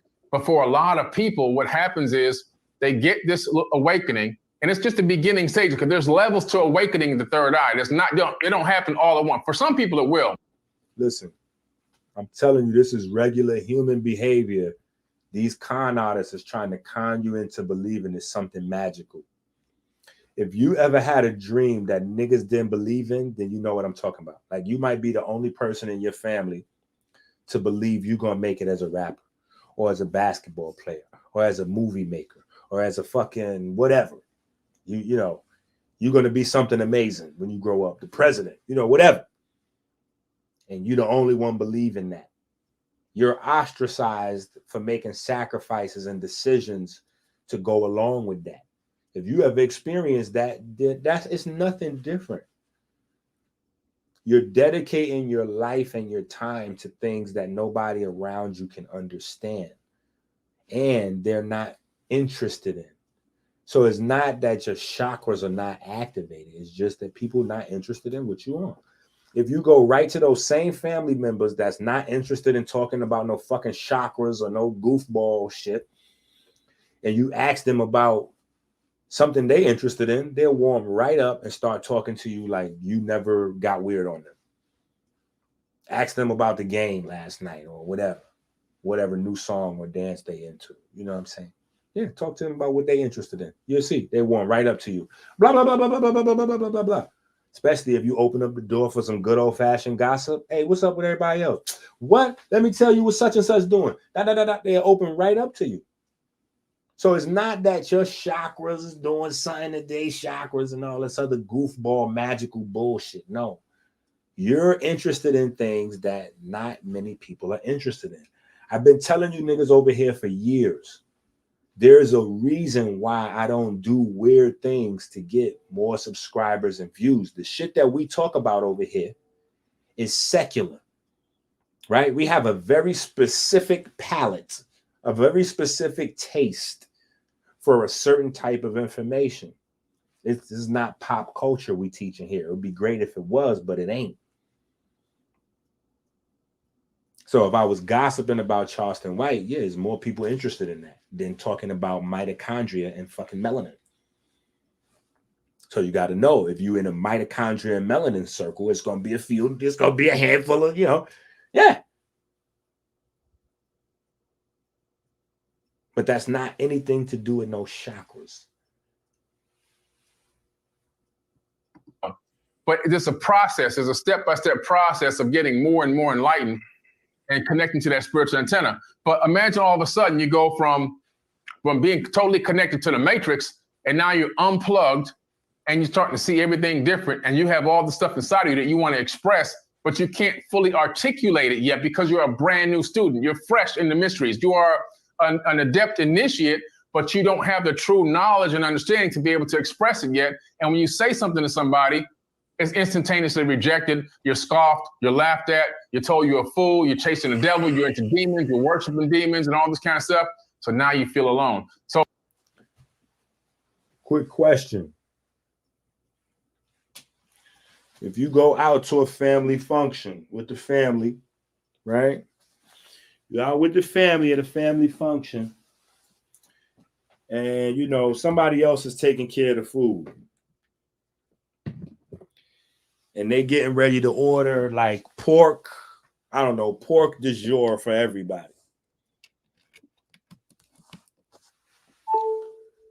Do you immediately say, hey, hold on, I don't eat pork? Or do you wait until they bring you out the pork and then say, hey, is there other options? Because I'm just making it plain, like if you're not interested in something, saying you're not interested in it doesn't mean that you're stupid. See, listen, that's how they play this game with you. They play this game with you. Now, listen, if you not into this anus bullshit and all that, this is how they keep the dumb niggas dumb and separate the motherfuckers that would be raising the alarm for them, right? This is how they keep it separate. This is how they protect the hustle. And I know you heard this before. They got on low vibration. You see they on, oh, that's low vibration. They on low vibration. So now what they did was go all the people that's not into this anus cocaine, shot. Everybody who's not interested in doing whatever needs to be done for the chakras is clearly on a lower vibration. And they haven't been woke yet enough to a higher vibration so they can understand the need to have their anus penetrated and start to snort cocaine and crack so that way they can get more DMT going. So see, if you don't understand that you have a need as a black man in America for some other men to pump your anus.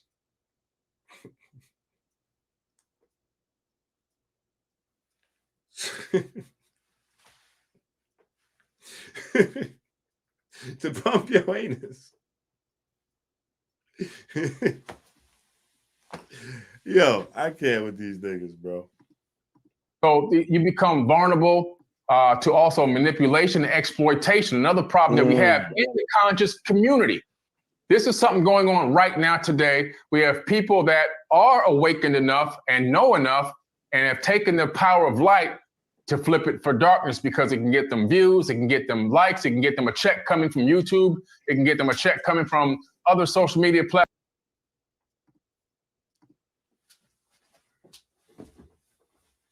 Yo, that's why sometimes when niggas is making up shit or lying, you just gotta let them go. You don't even address them directly. You just let them speak. They bullshit will circle out all by itself. It'll. You just let them go. Did you hear what the fuck he just said? Did y'all hear what he just said? A fool, you're chasing the devil, you're into demons, you're worshiping demons and all this kind of stuff. So now you feel alone. So you become vulnerable to also manipulation and exploitation. Another problem that we have in the conscious community. This is something going on right now today. We have people that are awakened enough and know enough and have taken the power of light to flip it for darkness because it can get them views, it can get them likes, it can get them a check coming from you. Views, likes, and a check coming from YouTube. Now watch this. In the conscious circles, right? Who's getting the views and the likes and the checks from YouTube? My channel's not monetized, so I don't get no checks from YouTube. And you niggas are not dumb or blind. You see how many niggas is also with you in the chat. So clearly, hey, listen, clearly we haven't done anything strange for a piece of change on this side of town, right? Who would be the people that actually are getting the views, the likes, and the checks from YouTube? The very platform he's on.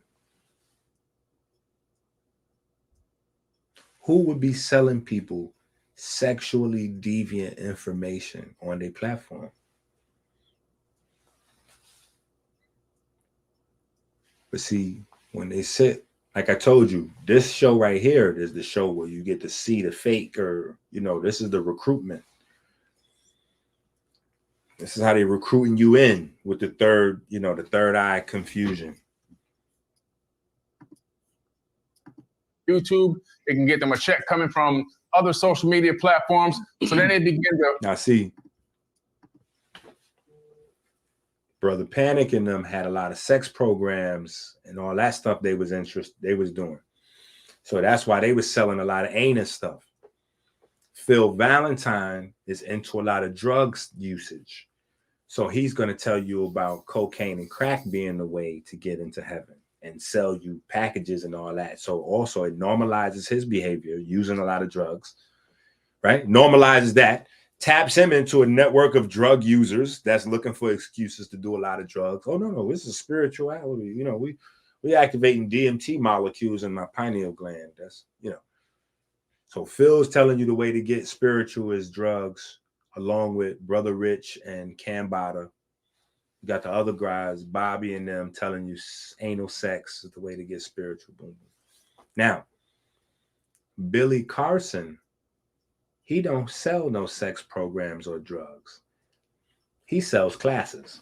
So when he comes on, he's going to tell you that the way to activate your pineal gland is with his classes information. So now what happens with niggas that's been buying the drug program activation, the anal program activation, when they run into Billy Carson? I guess even though they've been activated by other niggas, you still like, so you just getting like, you getting gang banged by these guys. They just, everybody activating That ass, like everybody just activating you. I don't even know what to say. Fabric is passing you around, activating you for a few dollars. Okay, and manipulate information, mixing in truth with fake information and lies. And then you got the people who are just fresh into this, just getting their awakening, just opening their third eye, and they're getting this in, and they're looking up to these people, and now they're getting manipulated, they're getting exploited. And so this is another problem or side effect of opening the third eye that people are just not aware of. So these are some of the things that happen. Indeed. Yeah, Joe, just to add on to that, I mean, you explained it perfectly. It's almost as if, especially if you don't have the linguistics to describe what's going on, there's an aspect of alienation.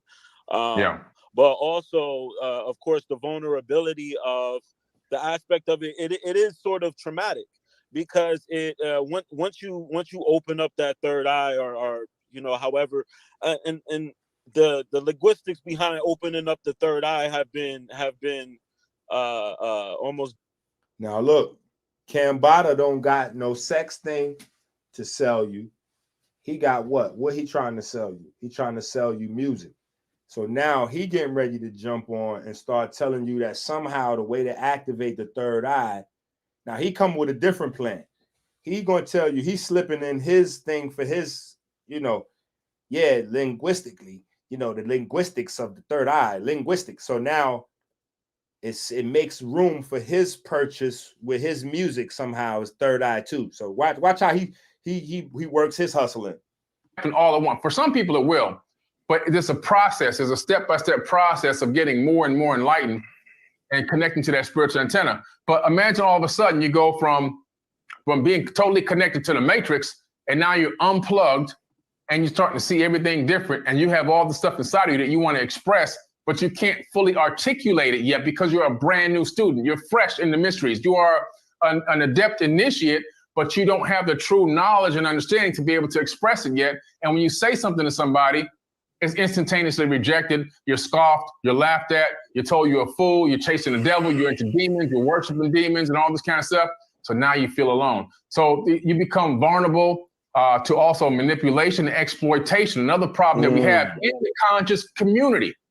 This is something going on right now today. We have people that are awakened enough and know enough and have taken the power of light to flip it for darkness because it can get them views, it can get them likes, it can get them a check coming from YouTube, it can get them a check coming from other social media platforms.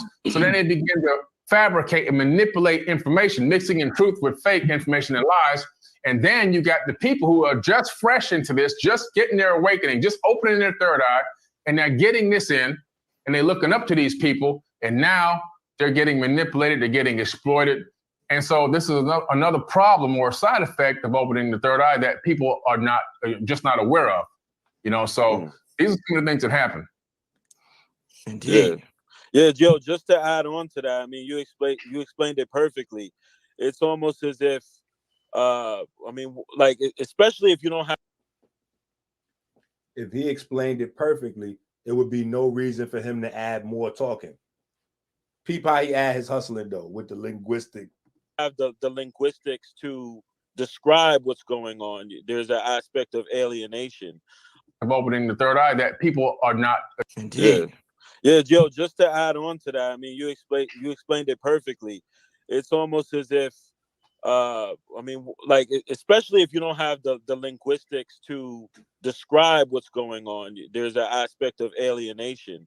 But also, of course, the vulnerability of the aspect of it, it is sort of traumatic because once you open up that third eye or however, and the linguistics behind opening up the third eye have been almost demonized too, and almost made corny, like because we got the whole wokeness that made that it kind of took the power out of that statement.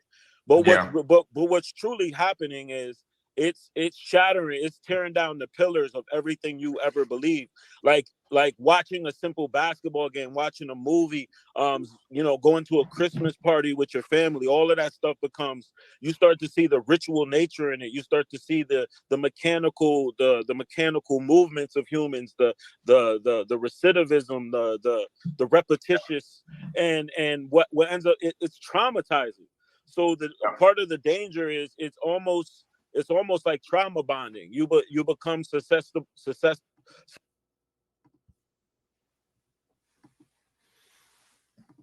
Do y'all hear this?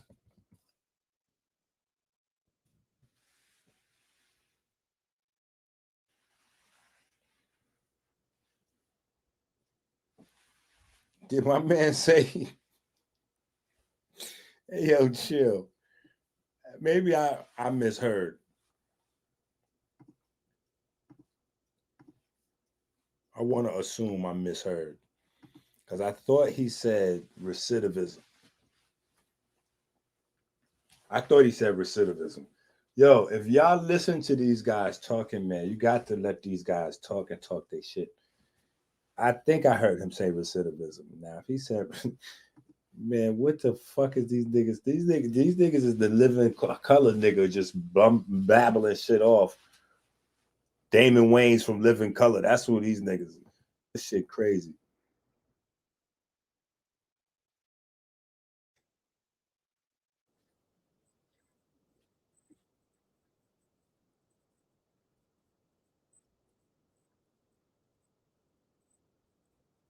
The mechanical movements of humans, the recidivism, the repetitious, and what ends up, it's traumatizing. So the part, yo, this nigga said the recidivist. So perfect example. I'm glad he threw me that alley-oop, right? If you're listening and you don't know what the word recidivism means, right? If you've never heard that word before, and people are discussing it and they don't use the word, or you would never know what they're talking about. You'd be like, oh, I don't know, you don't know what that is, recidivism, right? So there's no way for you to recognize it in progress because you don't even know that it's a thing. You don't know it exists. You never heard of it before. The moment you learn about a thing, you go, oh, I know what that is. My uncle come in and out of jail all the time, or I know what this is, or I know what that is. I've seen that before. Once somebody explain it to you like that, you go, oh, I know what that. Oh, that's the stuff Meek Mill talking about, recidivism rates, because people. But wait, what that got to do with your chakras? So you telling me people coming in and out of prison now because they chakras?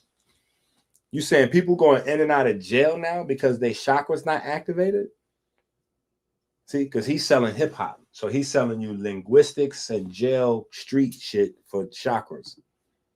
part of the danger is it's almost like trauma bonding. You become susceptible to occultism, because you're looking for answers. It's almost like, in some ways it's like if you experience a UFO or extraterrestrial, but by yourself. Your entire life, you're going to be looking for somebody to say, yo, did you experience this too? Did you see it? Did you see it? You might spend your entire life like that, there's been times where I've opened my mind up to a point of you're also highly sensitive at that point. And it becomes in the normal world, in the normal paradigm that's not set up for that, it becomes extremely you become extremely anxious, uncomfortable, and at that point the only thing you can do is eat or do drugs or get drunk to calm that down. You want to nullify that a lot of times. If you're not in the environment, it becomes extremely you become extremely anxious, uncomfortable, and at that point the only thing you can do is eat or do drugs or get drunk to calm that down. You want to know. So your only options is eat, drugs, sex, whatever, something like that, or activated chakras with these niggas. Come on, bro. Listen, there's accounts dedicated. There's one guy who's got an account dedicated to watching me swallow, how I swallow. It proves that I'm wearing a mask. You know, and another guy, you remember I used to be a vegan a long time ago, right? Not really that long ago, maybe only 3.5, 4 years ago. Now I used to be a vegan, but prior to them 3.5, 4 years ago, I was a vegan for like almost 30 years. I was bummed. And another guy, you remember I used to be a vegan a long time ago, right? Not really that long. And another guy, you remember I used to be a vegan a long time ago, right? Not really that long ago, maybe.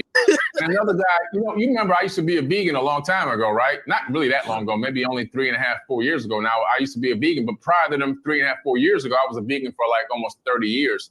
I was bone thin. I weighed like maybe 175 pounds, and I'm 6'4". Damn. And I was extremely malnourished, and I was becoming very sick from that diet to the point where it almost killed me. I had internal bleeding, leaky gut, infections, auto. Didn't I tell you these are the niggas that take shots? Didn't I tell you? They always come with the, so don't think that this is me responding to these people, doing they sneak disses, making their videos. You hear them? Oh, when I was a vegan, I was very sick and skinny, and this and that, and blah, blah, blah. You know, I had to give all that up. So notice what these niggas was promoting. Deviant sex, drug use, and don't be a vegan. I'm like, yo, how? Like, wait, so don't fix your diet, do drugs, have anal sex. Wait, what kind of discipline is being instituted around this motherfucker again? Like, what? Wait, what's happening right now? I thought this was some type of spiritual. What we doing right now? The men are supposed to be doing anal sex to each other. Everybody's supposed to be high on shit, multiple shit.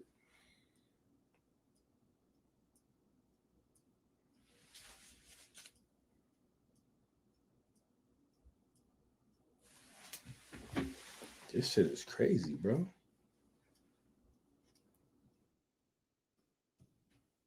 And I weighed like maybe 175 pounds, and I'm 6'4". Damn. And I was extremely malnourished and very. I mean, God damn, somebody's not focused on you. I mean, Jesus, right? Listen, there's accounts dedicated. There's one guy who's got an account dedicated to watching me swallow, how I swallow. It proves that I'm wearing a mask. You know, and another guy, you remember I used to be a vegan a long time ago, right? Not really that long ago, maybe only 3.5, 4 years ago. Now I used to be a vegan, but prior to them 3.5, 4 years ago, I was a vegan for like almost 30 years. I was bone thin. I weighed like maybe 175 pounds, and I'm 6'4". Damn. And I was extremely malnourished, and I was becoming very sick from that diet to the point where it almost killed me. I had internal bleeding, leaky gut, infections, autoimmune, everything was destroying me on the inside. And so I had to switch off of that diet. I had to get a customized diet for my body type. So when he was on a vegan diet, everything was killing him from the inside out. What?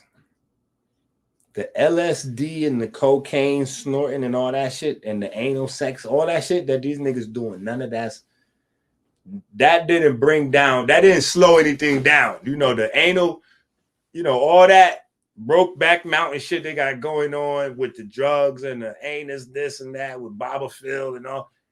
None of that is bringing their health down. I mean, shit.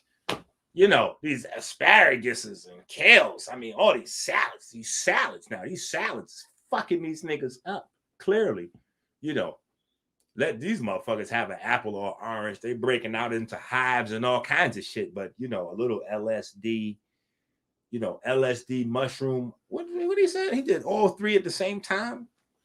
He qualified at some higher level of drug addict. What the fuck was he saying? Yeah. So those are things that are spiritual. However, vegetables and fruits are not.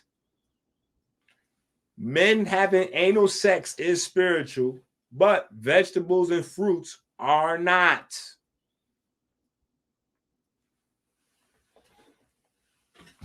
Leaky fucking gut. Exactly. That's I said, listen to this shit here.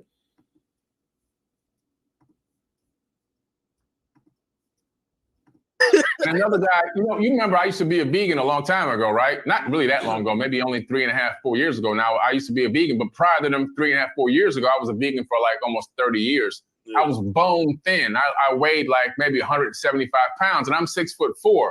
Damn. And I was extremely malnourished, and I was becoming very sick from that diet to the point where it almost killed me. I had internal bleeding, leaky gut, infections, autoimmune, everything was destroying me on the inside.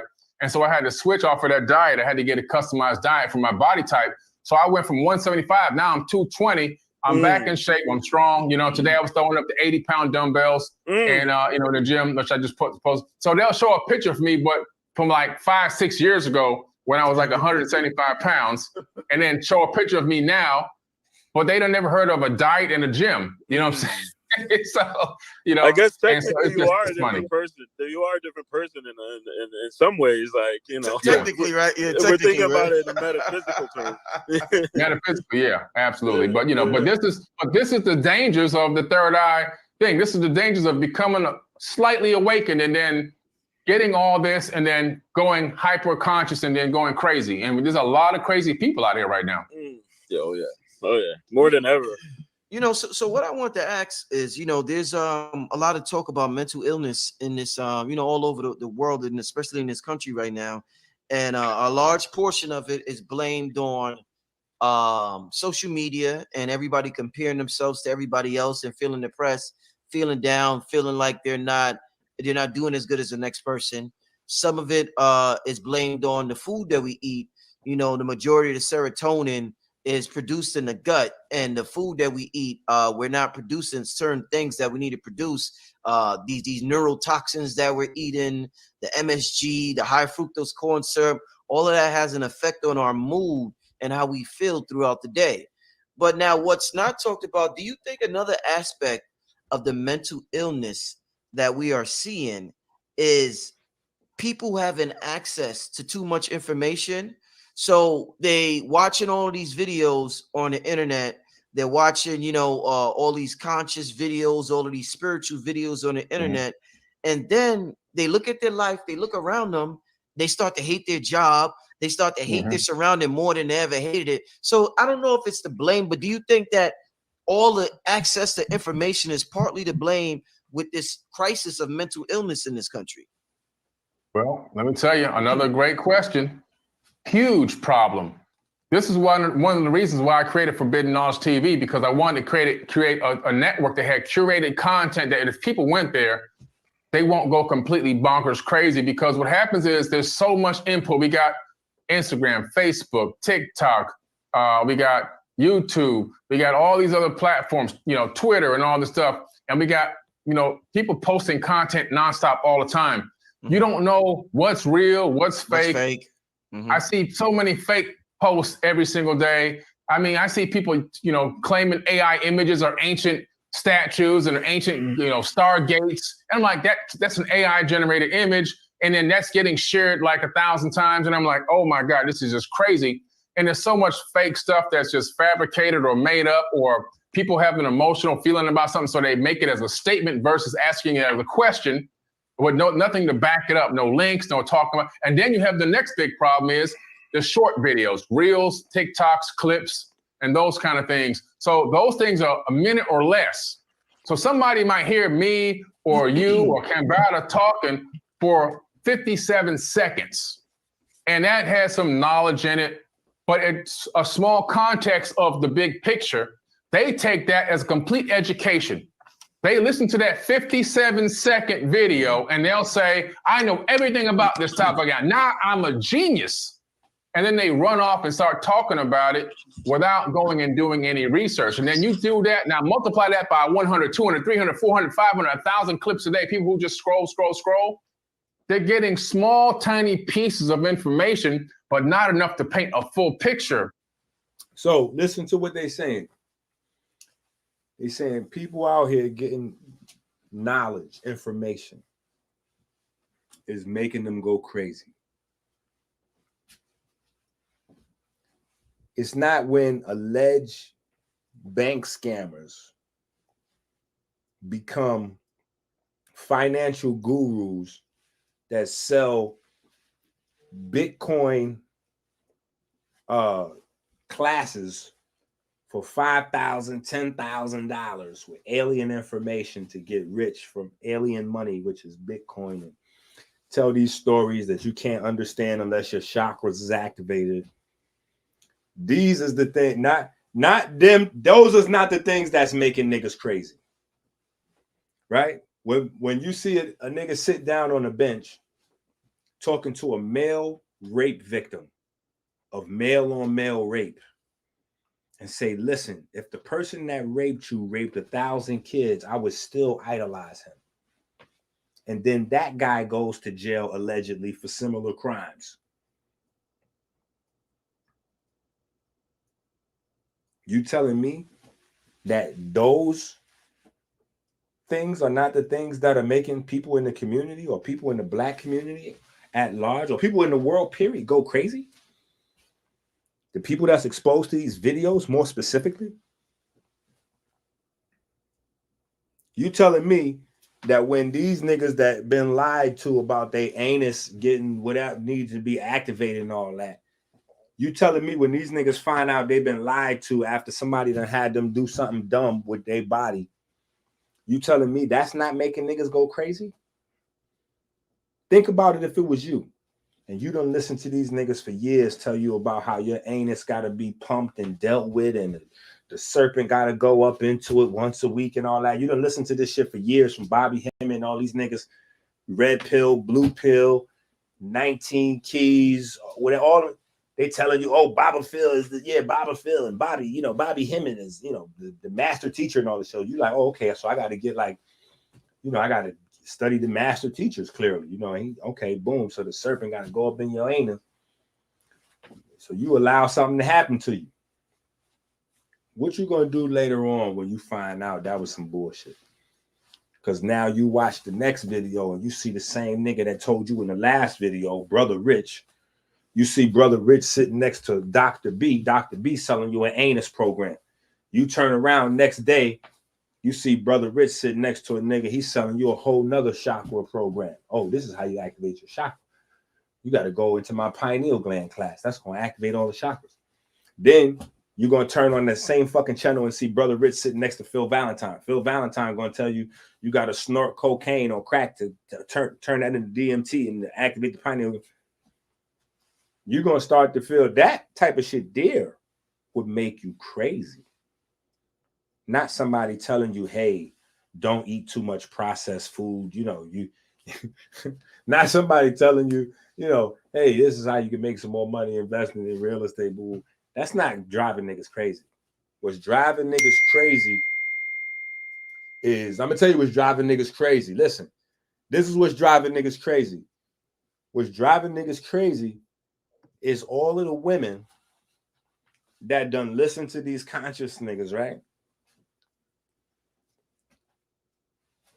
And then got their children raped by niggas that was talking all this chakra shit. See, them children liable to grow up crazy. Them wives is liable to grow up crazy. Not people exposed to fucking vegetarian or vegan information. Right? Look at what we just watched happen to Hassan Campbell. He just went into a projects and dared niggas to shoot him and got shot. Who is this? A rape victim of a student of Dr. York. Africa Bambaataa is a student of Dr. York. That is what's driving niggas crazy. Yeah. Watching young Pharaoh tweaking. That's driving niggas crazy. Finding out that the Moors is deeply into this chakra shit and going back to Noble Drew Ali having sex with a 9-year-old or some old super crazy shit. Like, wait, what? You hear the record scratch and the music stop. Like, what? Noble Drew Ali did who? Did what? What? Oh, no, that ain't true. Hey, we're going to debunk it. Ooh, nah, nigga, I'm not sure you're going to debunk it. Hold up, man. Y'all niggas into them chakras, huh? Y'all niggas into them chakras, huh? Yeah. I don't know if you could debunk them chakras, man. We done seen what's going on. We done seen what's going on. We know the truth.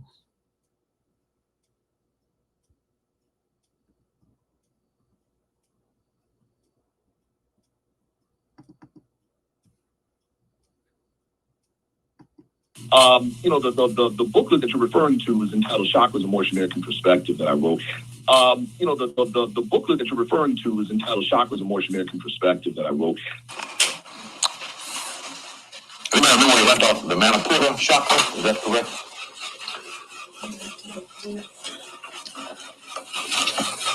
Look on your sheet there, the illustration. Yes. Yeah, okay, the Manipura chakra. We're looking at the 7 seals, the seven seals, the 7 seals, the 7. We're looking at the 7 seals. The 7. We're looking at the 7 seals in the book of Revelation. And the first key to reorientate us is the very word apocalypse.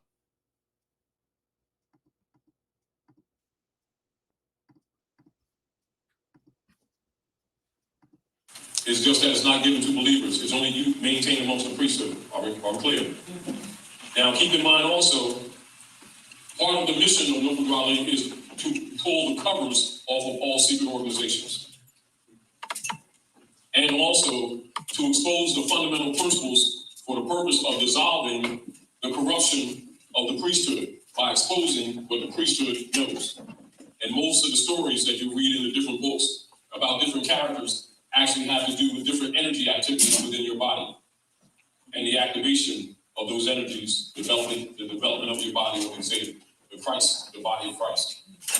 Well, that in the Christ actually is in reference to Krishna, which actually means the burnt one. But the burnt one represents the activation of the pineal gland, and thus the ascension or nirvana, the activation of the chakras, the 7 wheels, etc. You know, you have many more wheels, but you have 7 major chakras. And so everything that is based divine in divine law is based on 7. So whether you're dealing with 7 golden candlesticks, 7 counter rotations around the bar, etc., 7 hermetic principles, 7 eyes of Allah, 7 days of the week, they're all related. And all of them represent energies. The truth that is by divine law and nature with people just simply activates on its own, meaning that your chakras will activate on their own.